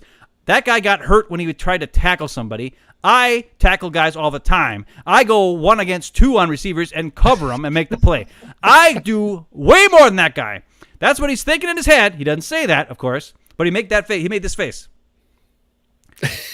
And he didn't say anything for a while, and then they were like, well, and then the reporter was like, well, what do you, and then they thought that he didn't understand the question. So then they were like, when really he was just like, I don't want to answer this dumb question. So then the reporter's like, well, what can you tell us about why, Jair is the best corner in the league? Because the first one was he was comparing him to that Jackson or Jonah Jack, whatever the heck the guy's name was. And then the second one, they're like, well, why would, why is it, tell people why Jair is the best corner in the league? And then Douglas is just like, well, it's because the stats say he is. Even though that's not true. The PFF says he is. Right. That's what he said. He's like, well, the stats say he is. And that's all he said. One little sentence like that. He knows. Douglas knows that Jair just got paid 3 times the amount he got paid in this offseason. and Douglas makes 3 times the amount of plays Jair makes. Now, I know Jair also doesn't get as many targets because he is a very good cover corner. That is true. But his lack of ability to tackle and his slight frame. We can watch a couple plays against the Vikings where Dalvin Cook runs right at him, and Jair conveniently doesn't get there to make the play, or gets blocked, or whatever, and it turns into a 30-some yard touchdown because they ran straight at Jair, and he knows he isn't going to tackle him. But hey, whatever. Now, all I'm saying is this. Go ahead. Yeah. No, I'm done. I'm just saying, Rasul Douglas, he's the man. But he said, he said, All-Pro, maybe even Defensive Player of the Year is what Rasul Douglas said today. But, I was like, wow. third best corner on his team. Yeah, I get it. But that's the kind of thing. That's the thing. People, reporters and fans think he's the third best corner on this team. But Rasul Douglas thinks I could possibly be the Defensive Player of the Year. As the nickel corner, as the third corner on this team, he thinks he's going to make enough plays that he could possibly. His goal is to be Defensive Player of the Year. See, but he's the perfect guy. He is the right guy. I'm not going to say that perfect. He's the right guy for that position. And why? Oh yeah, perfect. Because because he's bigger and taller. I mean, you can tip passes, you can do different things, right? You can be more effective on the blitz, but also and make tackles. But also, he is by far the most aware out of those three corners. Yeah. Right? He sees it. He knows what's going on. He understands. He studies. He sees the ball quicker. Well, I think Jair is really good too. He's aware. Yeah, he's pretty aware, especially on passing plays. Right, but I'm just saying, like, from that spot to be impactful, to make all those kind of plays, right? Yeah, that's your awareness has to be like way up here. It has to be like top shelf in order for you to be really impactful from that spot. So if you took a guy like Stokes and you put him in there, the same plays are not going to be made. If you had Jair in there, the same plays are not going to be made, partly because of his size. Yeah. And so, that's all basically because of his size. I think that's the difference. But it's why all because of Jair's size. But why what you're saying is is what he's saying is very possible is because he's going to be closer all those plays and he's the guy that has the awareness to make all those plays. Well, for him to be for him to be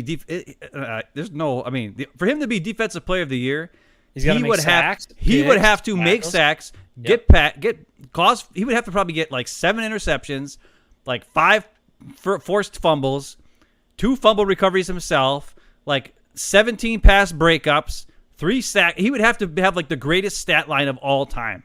I mean, he would have to have a better stat line than any other player in the history of football for him to actually do it. Because all the other guys who get Defensive Player of the Year usually have a pedigree of 3 or 4 years prior to that when they were great players, and then they had a breakout season, like Woodson or like the guy with the long hair from the Steelers. Can't remember his name.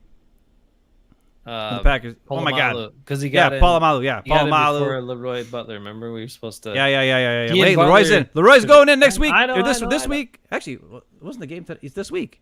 What does Zero say? It's this weekend. Oh, is it? Okay. Zero. Okay, Zero. I'm not saying that Jair sucks or he plays bad. I'm just saying he's a different type of player. Yeah. Than what Douglas is, and what bothers me is people seem to think that playing cornerback is just covering a guy. Your B is the boss. What the heck is that all about? I don't know. What's Dad saying? B is the boss in the field. More likely, he sees something about the defense that the play called won't work. He's probably talking to Rodgers again. Dad, cut it out. We're talking about defense right now. If you're talking about Rodgers, he's probably saying QB. Your QB is the something on the field. Anyway, yeah, agreed. I think that's awesome. I wish I would have watched that, but now I got your secondhand account of it. It's crazy. It's crazy. Well, he's my favorite guy. You know that. And how many people? Him and Aaron Jones. Come on, how many people still under? Who says that though? No, they don't. Most people don't. Even though, apparently we've talked about it. Apparently, the Packers have 3 guys that are the best corners in the league, except only one of them is actually the best corner in the league, and that's not Jair Alexander. But sorry, but that was you're correct. I'm just saying playing cornerback is more than covering a guy. Yes. Everybody thinks this guy's the best cover corner, so he's the best corner. No, it's tackling. It's reading things. It's playing zone. It's playing man. It's understanding your position. It's being aware on the field. It's making plays on the ball. It's all those things. Mm-hmm. Okay? It's not just shutting a guy down. Yep. Because there's 100%. still probably, 40% of the plays are running plays. Are you getting blocked and not getting off your block? Are you tackling the guy when he comes in your direction? Are you making a play when the ball's coming near you? Those are things that really scare me. Okay, sorry. I just want to make that clear. But I don't think Jair's bad. I'm just saying he's a different type of player. Yeah. Yeah. And he's more like Tremont, except doesn't have the ball skills. So he's not even as good as Tremont was. Jonathan, I don't know about that. No, Tremont's way better than Stokes. Tremont talks about this. If you watched any of his interviews, one of the things that made him so good was he was able to read guys and film study, but also locate the ball. Yeah. Stokes cannot locate the ball. Yeah, Stokes can't locate the ball. But Teron was like awesome at that. That's why he had a bunch of interceptions that he had and made a bunch of plays he made. Well, even the last year when he got significant playing time with the Packers when he came back, that Giants game, he had one of the awesomest picks ever on Daniel Jones, where Daniel Jones thought the guy was, going to be open. And Tremont just kind of like waited, and he's like, there it is. He just grabbed it. It was awesome. His awareness with the ball in the air and his ability to locate the ball in the air is probably second to none, Tremont. Because he didn't have the speed and he didn't have the size. So he had to be able to know where the ball was. And with his pass breakups and his ability to get picks, those are awesome, awesome things. Okay, so a couple quick things now. We've covered this in our shows. We've actually debunked these numbers because a lot of Mo raised this in a previous show. How they don't throw at Stokes. I gave numbers or throw at Jair. I gave numbers and the targeted numbers for Rasul Douglas last year and the amount of plays he made versus how many targets Jair had. I did comparisons for their career. I did comparisons for last year for Douglas and Jair in his best years, most productive years. They're not that different in terms of the number of opportunities they've had to make plays and been on the field. And snaps is the other one. It's defensive snaps, but it's also targets. And Douglas has twice as many picks. Douglas has twice as many big plays, game-changing plays. Pass defense. So passes defended. It's like, look, Jair's good, and we're not saying he's not good, but teams do not throw at him. That is a myth. That is a myth. He has nearly a 10% target rate, which is pretty much on par with a lot of other corners. And Douglas's was like 10.4% or 10.7%, and Jair's was 10.4%. So I've gone through these numbers in a previous show. That's why I know, because I wanted to make sure that the information was straight. Like, we're not saying Jair's not good. We're just saying I think Jair's really good. We want Jair to make more game-changing plays. And I would like to see picks more. That he needs to improve on. He needs to be able to, when the ball hits his hands, catch it once in a while instead of not catching it, which happens more often than not. And Douglas, you can't deny the plays he's made. And we said it the year before in Carolina, he had more of a rough year, but he's even said he was thrown into a new team, a new defensive style. It was almost like if you're as old as us, the Doug Evans back in the day. Yep. You know, it's the same thing. And the same team. Doug Evans went from the Packers, where he was an all-pro, amazing superstar because he played island cover corner, and then he went to Carolina, and they wanted to play you're right. zone, and it's like he didn't get it. He didn't get the zone. He didn't understand what was going on. He was better at just covering guys. And the other part that Ben brought up, which is all the facets of playing defensive back, and corner, and Jair just is mostly good at covering guys, and that's mostly what he's good at. He's not that great at tackling anymore. He's not that, because he's gotten dinged up when he tries to tackle a lot. Yeah. And he's not that impactful at doing some of the other things, like making turnovers. So he's not great at punching the ball out. He's not great at a lot of these things. So what he is exceptional at is sticking with guys and being sticky and covering them and being feisty. And we like all that about him. Yep. But there's more to playing corner than just covering guys. That's the point Ben was making. And it's a very valid point. But yes, we do have two very good corners on this team. And then Stokes is a second-year player who showed some good things, but has a lot to work on. So, especially locating the ball. Yeah, that's Stokes, why we said his Tremont biggest problem Williams is should locating be the ball. they should bring him in and be They the coach. should. And they should bring coach. and also David was asking about Adrian Amos earlier, what we think about Adrian Amos. Because Adrian Amos, I don't know if you know this, but PFF had their top 50 players in the NFL, and Adrian Amos made the list. Really? Yeah. Wow. Okay. And I like Adrian Amos. I do too. He's a very, very solid to good player who you can count on. He tackles most of the time. He's really good at he's playing good center. at the ball. He can locate the ball. He's actually better at center field safety than Douglas or Savage is because he can find the ball. Savage can't find the ball. Savage is just terrible at finding the ball. I honestly don't know, but he's got the speed to cover the whole field back there. If he could just find the ball, he'd be amazing, right? He'd be like, nobody's as good as Nick Collins was, but he could be close to Nick Collins, maybe. But Adrian Amos is kind of like, he's like your, Eugene Robinson. That's what he is. He's a solid, smart, sure tackler, knows what to do, studies film, understands where his weaknesses are around him so he can help out guys. He's a safety. He's the epitome of a safety. He's going to be, when everything goes wrong, he's got to be there to make the play and stop things from going bad. But he's not a difference maker. The other thing is sometimes he can't get to the play. He's not quite fast enough to get there. Right. And it can be a problem because he doesn't have the range that Savage has when he plays deep. So that's why they're forced to play Savage deep on single coverage or on 3 deep. It's very seldom you see Adrian Amos playing 3 deep unless it's in the red zone. Then he does because there's less field to worry about. But whenever you watch the Packers play defense and it's more of between the 20s type thing, Amos very seldom is actually playing deep safety. Once in a while. It's not until they get into past the 40-yard line, then he's playing deep safety because he can maybe make a play there or get to where he needs to get to. He's smart enough to get there. It's just sometimes I don't know if he's able to make all the plays. I think he's a great player. I think he's not a great player. I think he's a very, very good player.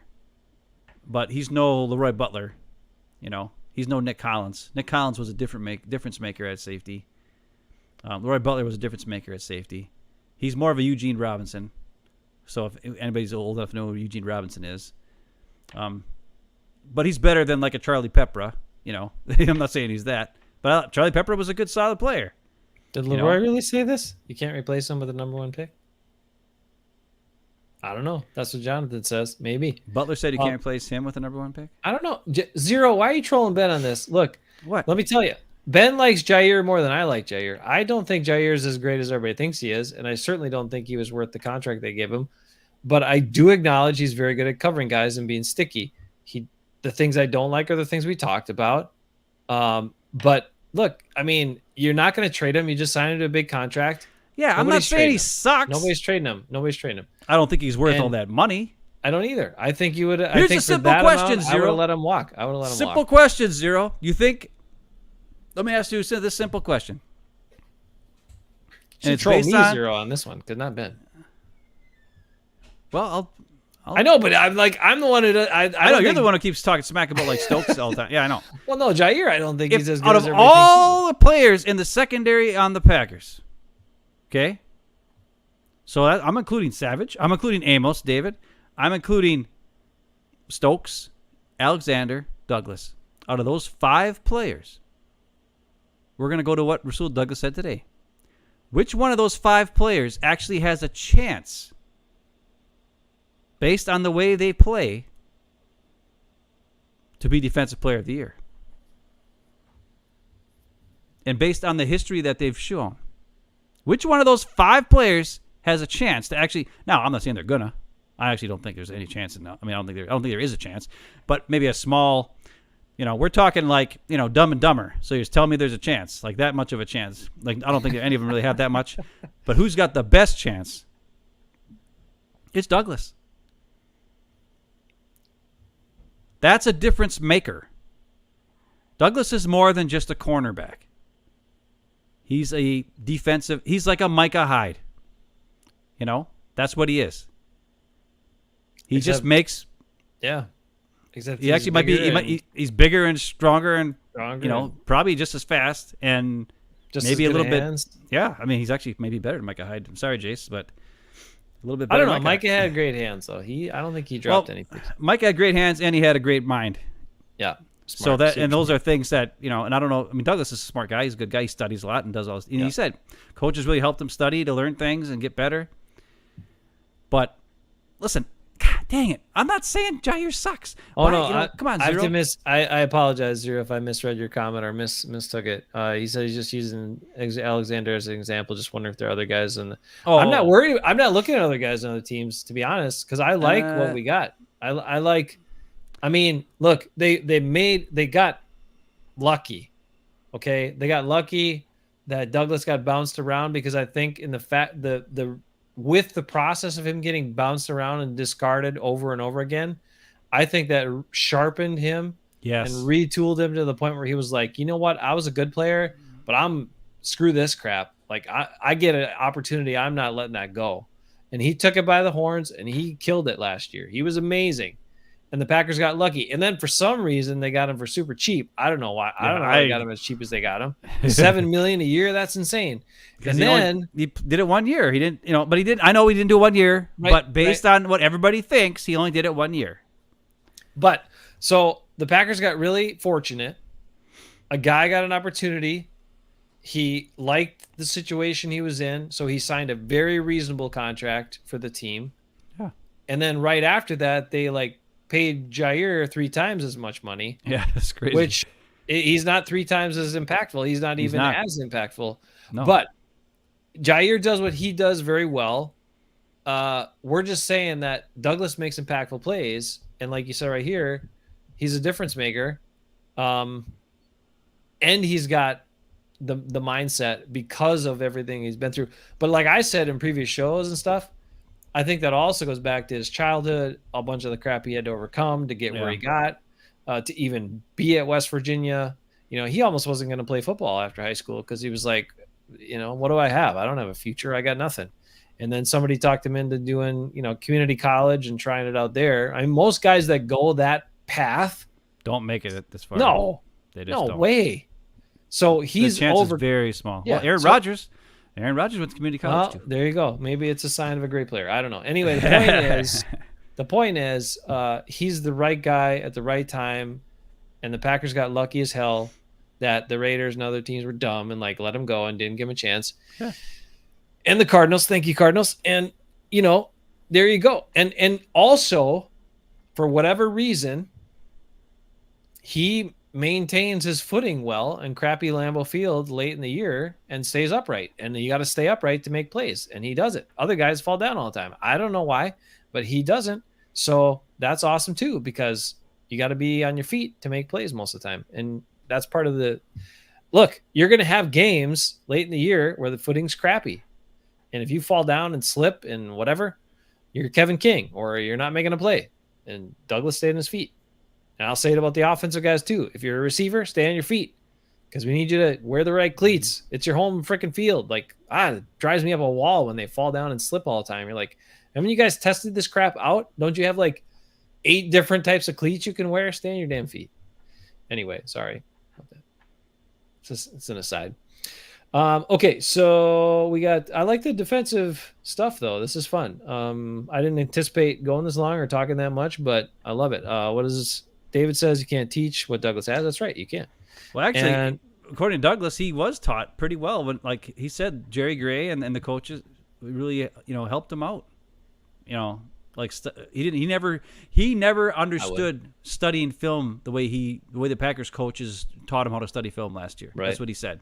He said it really helped his game, was understanding things and reading things. So I think that's really, that's really good. Well, and when you're not blazing fast, which he is not, you have to have those other things have to be, at the highest level for you to be effective. You gotta study, you gotta have anticipation, you gotta play the way, you gotta utilize those things that you can control to make up for the fact that you're not as fast as, say, a guy like Eric Stokes. And maybe that's something Eric Stokes can learn, okay? Because maybe he relied too much on, hey, I'm just fast, but maybe he can improve some of those other pieces of his game by learning from Douglas and Jerry Gray and Jair and whatever. And then maybe he can turn into this great corner. But I still have my reservations on whether that's going to happen. But I think when you're not this exceptional athlete, I think you find other things you got to work at in order to make yourself really good. And he's done that.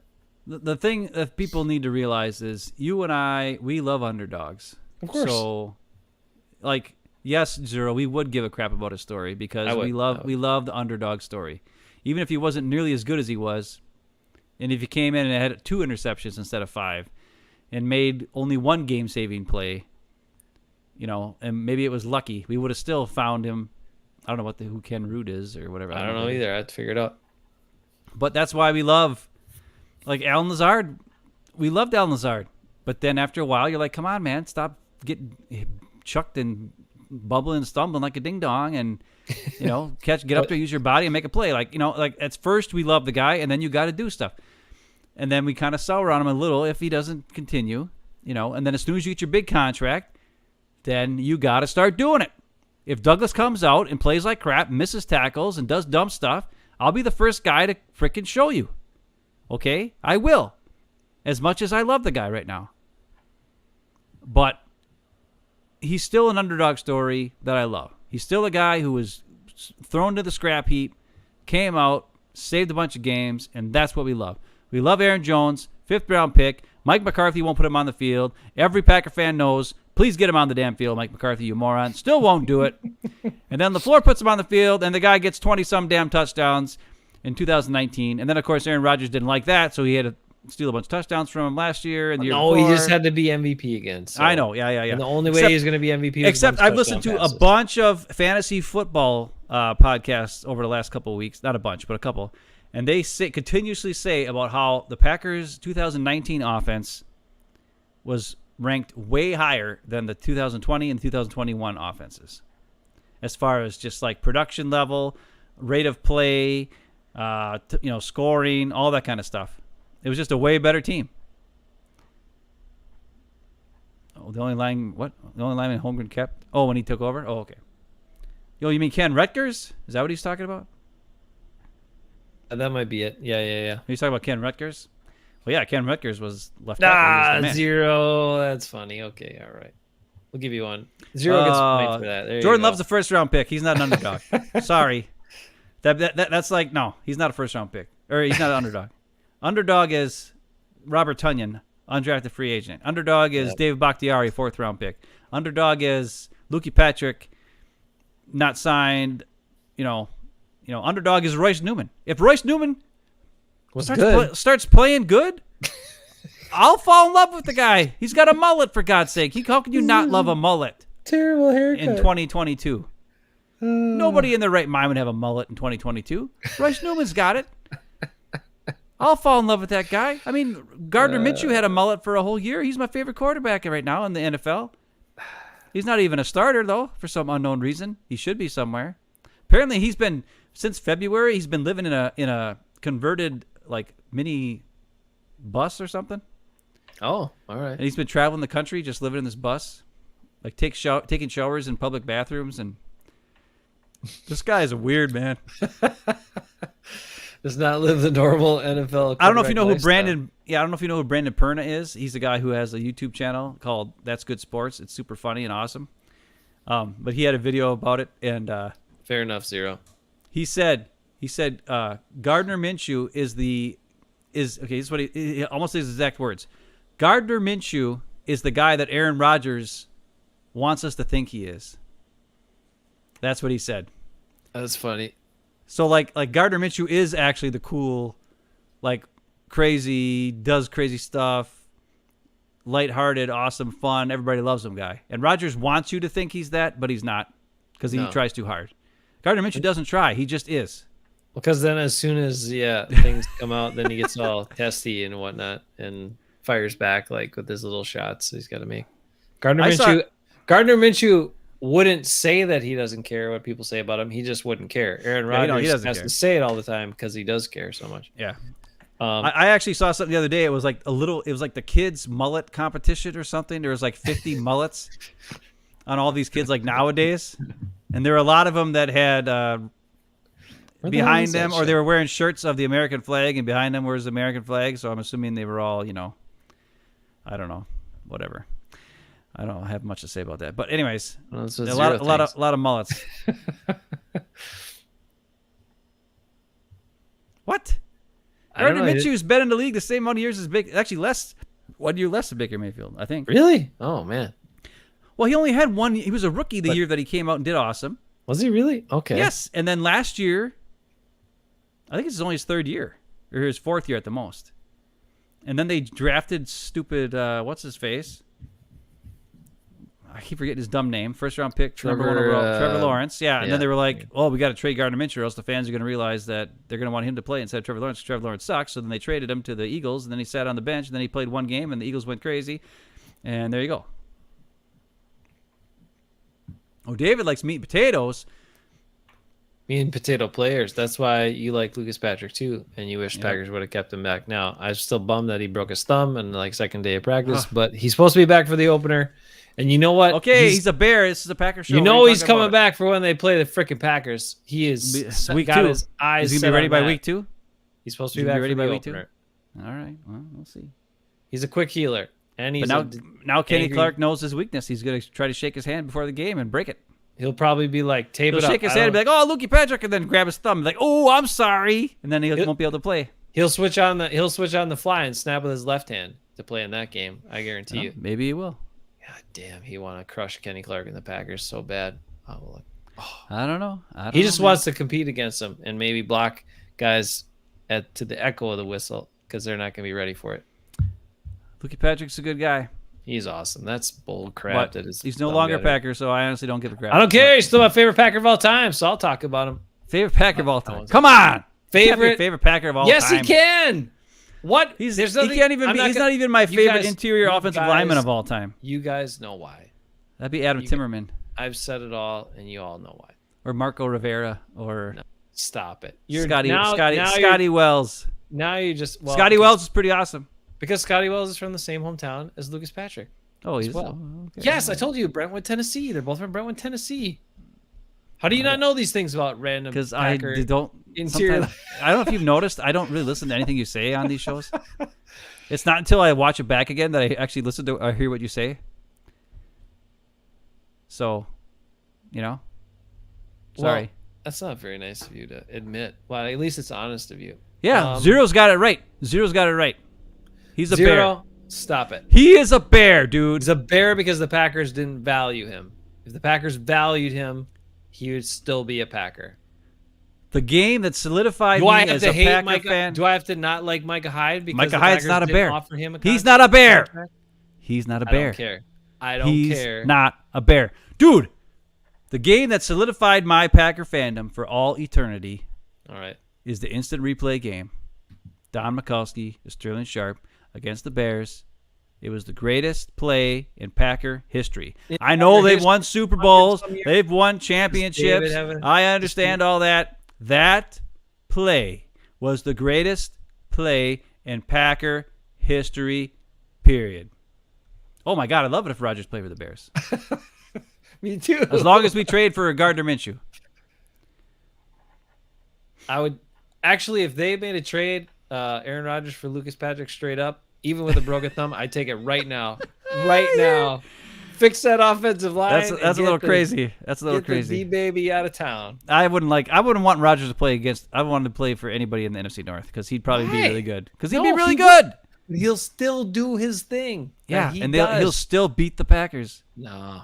He'll still not against beat the this Packers. Defense. Not against this defense. He get lit up. I don't know. Get lit up. Kenny Clark could be chasing after him. Kenny Clark might be almost as fast. Did you see how much Aaron Rodgers? He looks a little bulkier. He does. He looked way like when they do the side by side with Nicolas Cage and him. Nicolas Cage looked way more ripped and way skinnier. Aaron Rodgers looked kind of out of shape and flabby. He was so thin last year. He put on a little weight for this. Well, he's been hanging out with that witch lady or whatever, and maybe he's anticipating having to take more hits. Last year he was eating clay with what's her face. Now he's eating like herbs and stuff with this weird witch lady. So who knows? Probably packed on a couple pounds. Last year he was in Hawaii partying with all the actors. Now he's hanging out in like the bogs of the witch brew. It's a totally different surroundings. He's not climbing mountains like he was last year. Now he's just hanging out in the swamps. It's totally different. Well, I'm just noting, it was just clear that he looked a little thicker, we'll say. And yeah, I don't know. Did Favre beat? Oh yeah, that's right. He's got to beat the Packers at least once or beat all 32 teams. That's right. I don't think Rodgers even beat all the other 31 teams. I think there's still one other team he hasn't beat yet. No, I'm trying to think. I think it was the Bengals until they actually beat the Bengals last year. Right, because they lost to the Bengals twice. You're right. I think that finally solidified his 31st. And Mason tried to keep it from happening. Yeah, yeah. Aaron Jones did. Aaron Jones had an awesome run that everybody forgets about. One of the greatest runs I've ever seen in my life. And then Mason Crosby missed a damn field goal right after. Mason's back for one more year. Aaron Rodgers back for one more year. And then maybe we'll see what he does. I think he's just going to retire after this year. So he won't play for the Bears, 0. He's said it. He's come out publicly and said it. And he's a man of his word. That's true. They said finishing his career with the Packers. And he said yes. Or I think so, or more than likely, or something like that. I can't remember what it was. He didn't use some obscure way around answering it like he did with the vaccine question. He actually said that he. Yeah. It was just like when they asked him if since you were back for minicamp, are you going to come back for the last OTAs? And he said no. It was that decisive. Except the opposite. Will you end your career at the Packers? And he said yes. There you go. Aaron Rodgers not due for minicamp. Will you come back for OTAs? No. See, there you go. That decisive. No. Very yes. Definitive. Very definitive. Man of no his wiggle word. room there at all. Man of his word.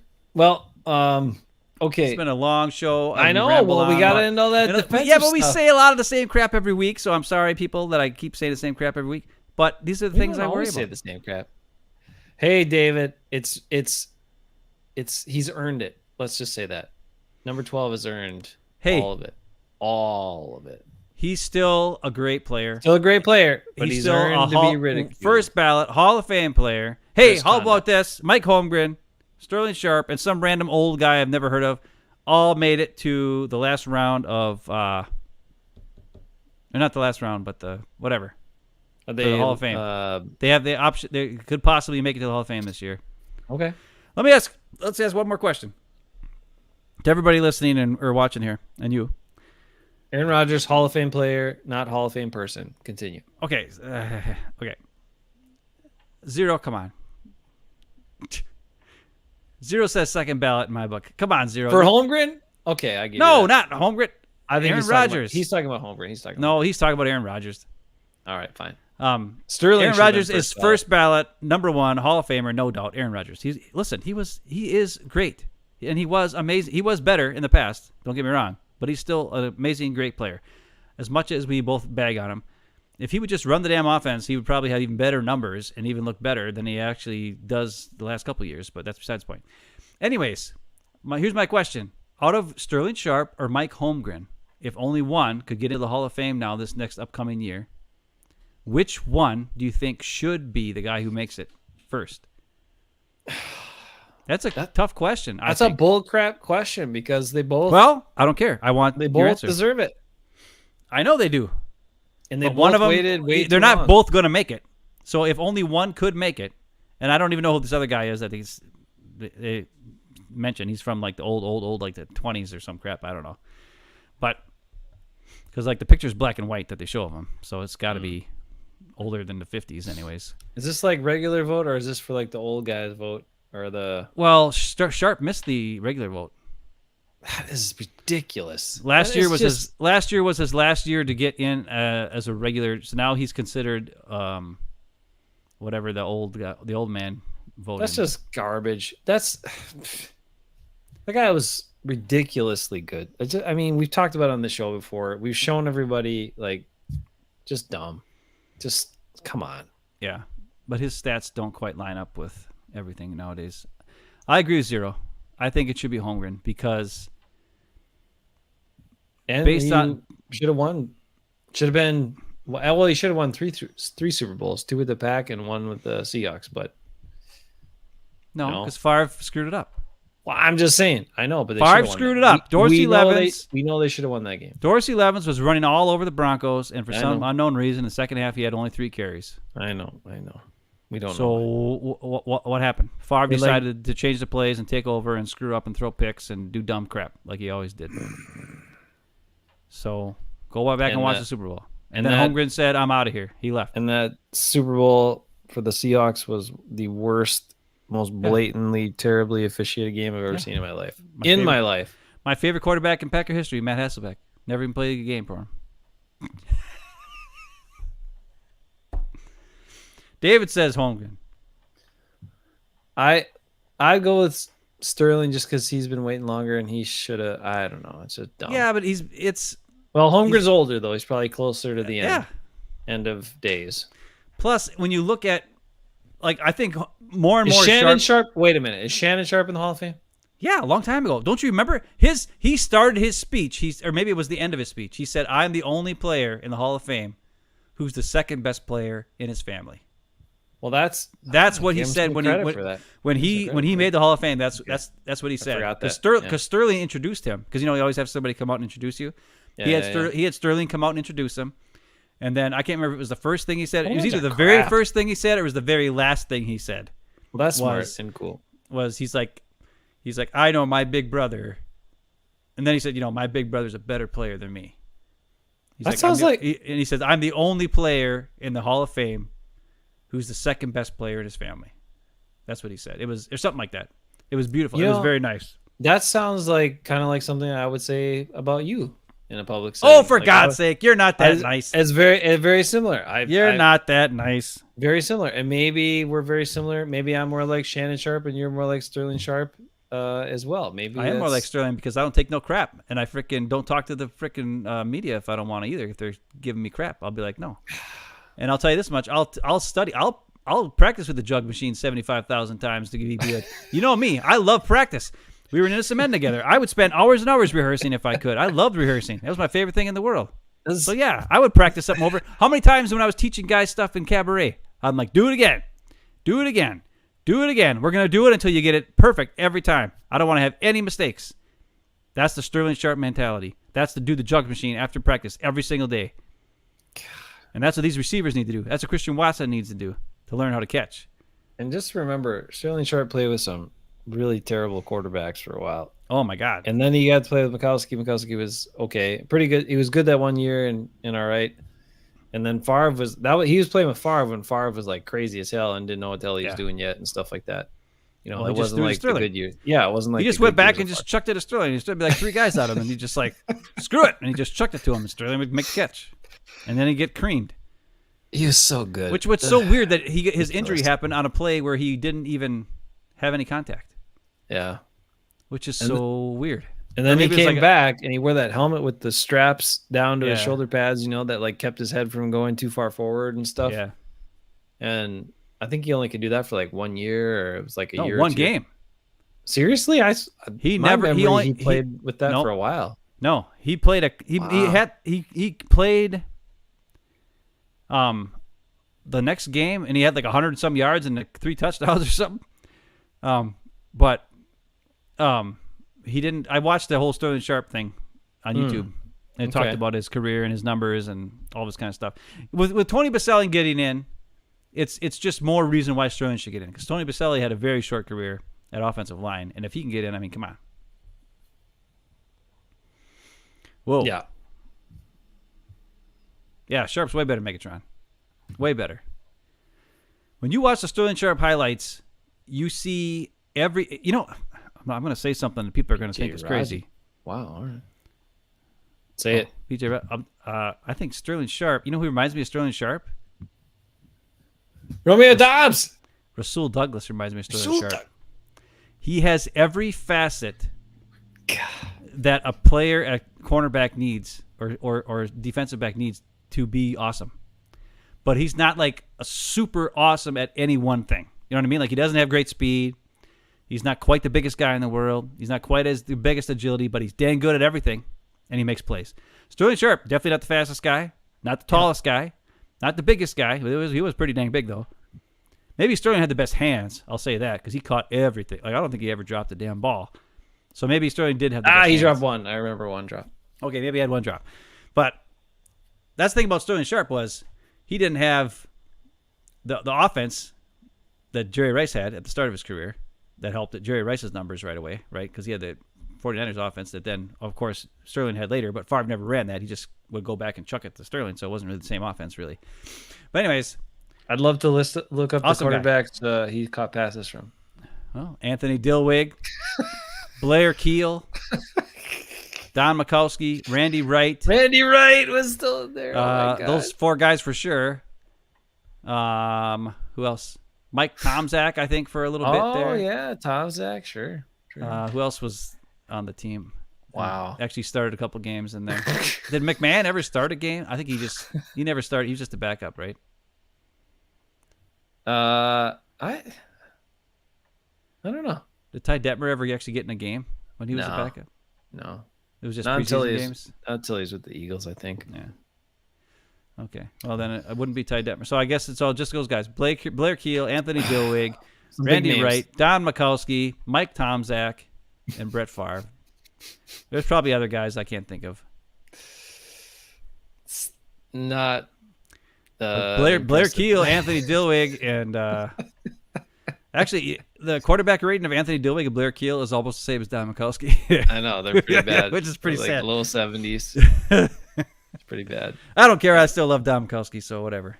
That's my favorite play of all time, Packer history, whatever. All right, what do we got here? BJ Raji, is this legit, David? Or are you bet BJ Raji?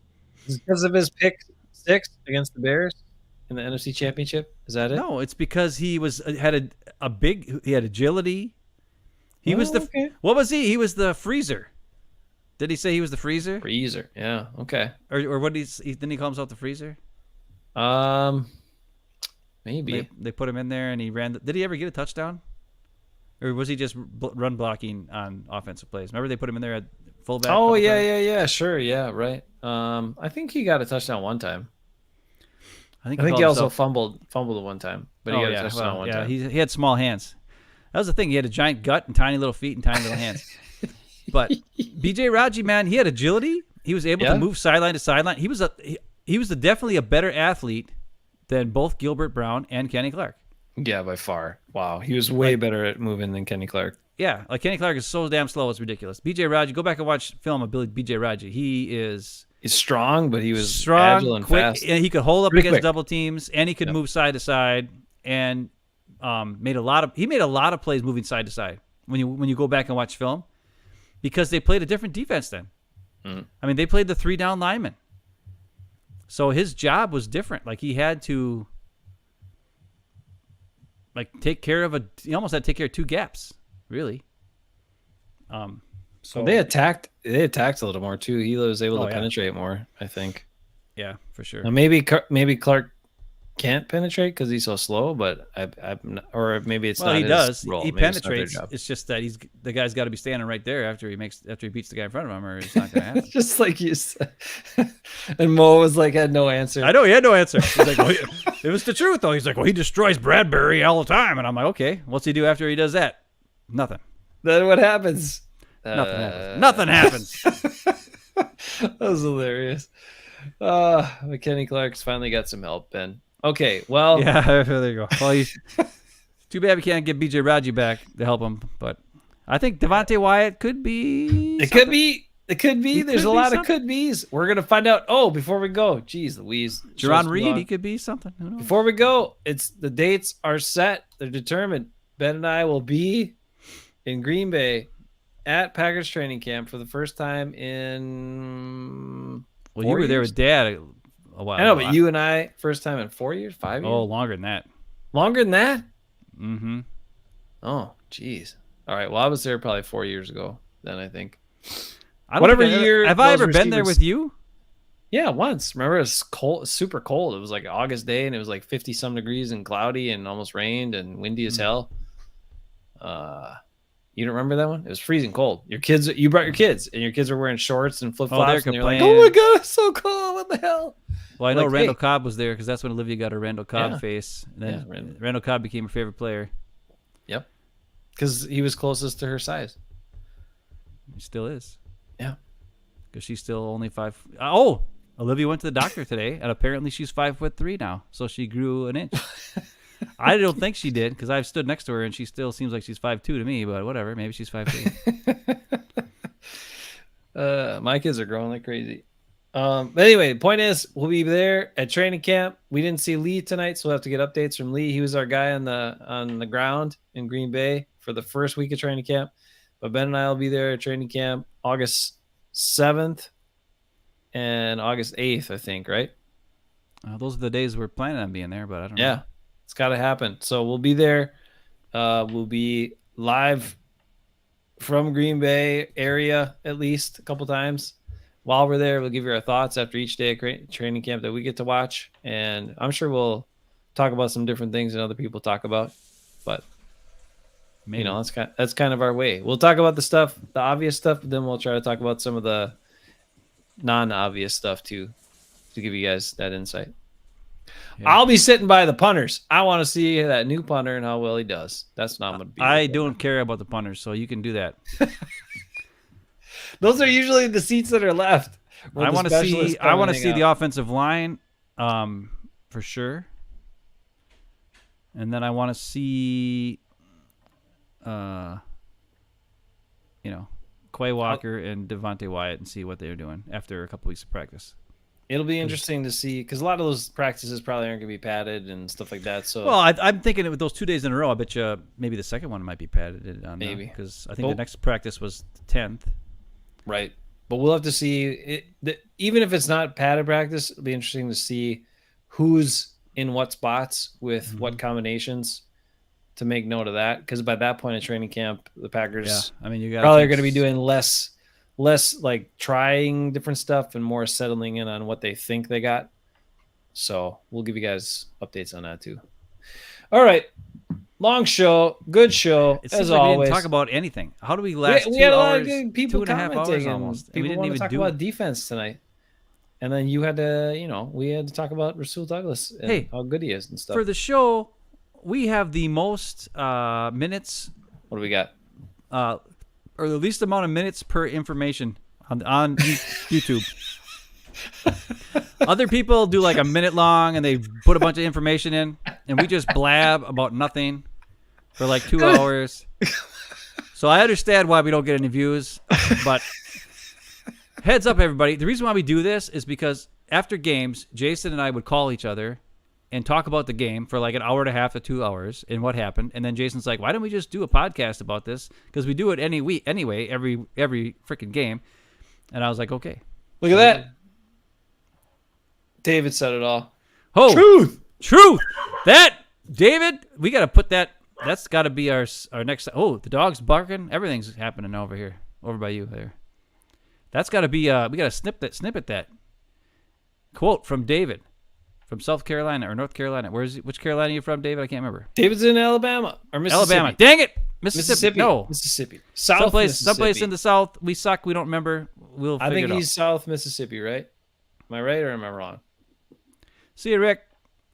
Man, TJ Rubley, Jonathan. That means a lot, David. Appreciate that so much. Look, we try to give you guys what we know, and we try to do it what's straight, and then we roll with your comments, and then we roll with the little ideas that pop in our brains because we never know what's going to go in there. You never know what's going to happen. Yeah, other people will like study. That's why it's a show. Well, we study, but other people will like prepare and have like a rundown, and we just blab. So all this is in our noggins. We know all this stuff. That's right. That's what's different. Other people look up stuff and then tell you what they looked up on the internet. Yeah. We have all this useless Packer nonsense in our brains that will come out at any moment. Nonsense. Come out at any moment. I think there's useless nonsense. That's a good quote for us. And then David, the exact opposite, says the truth. So useless nonsense and the truth. We're somewhere in between there. I think is what it is. All right, it's time to go. But hey, we appreciate you all. Thanks for hanging out. Thanks for being you, and thanks for being Packers fans. And now Ben has already set the table that we're going to be more positive moving forward. So we are going to do that. We're going to focus on the good stuff. And I will say this: I'm not going to let Aaron Rodgers ruin my Packers season. So I'm going to focus on the good stuff. Now, we got to still shoot you straight on the O-line and what's going on, because that's what I look at. So if Royce is stinking up the joint, hopefully the Packers are smart enough to get his ass out of there. But that's all. They'll figure it out. No sweat. All right, Mississippi. I knew it. Mississippi. I knew I was wrong when I said Alabama. Apologies, David. Mississippi all the way. But way better than Alabama. We'll remember that, because that's the river that keeps me and my brother apart. That's right. Divides the Mississippi River. It keeps me away from my brother. True. It's probably a good thing some days. So I don't drop Ben on his head like we did way back in the day. All right. Rick, you're awesome. David, 0. Jonathan, William, Mom and Dad, of course. Except Dad, stop trying to sell us on the QB. Right now it's about you and your Packers. Go Pack, go. See you next week. Tell me why,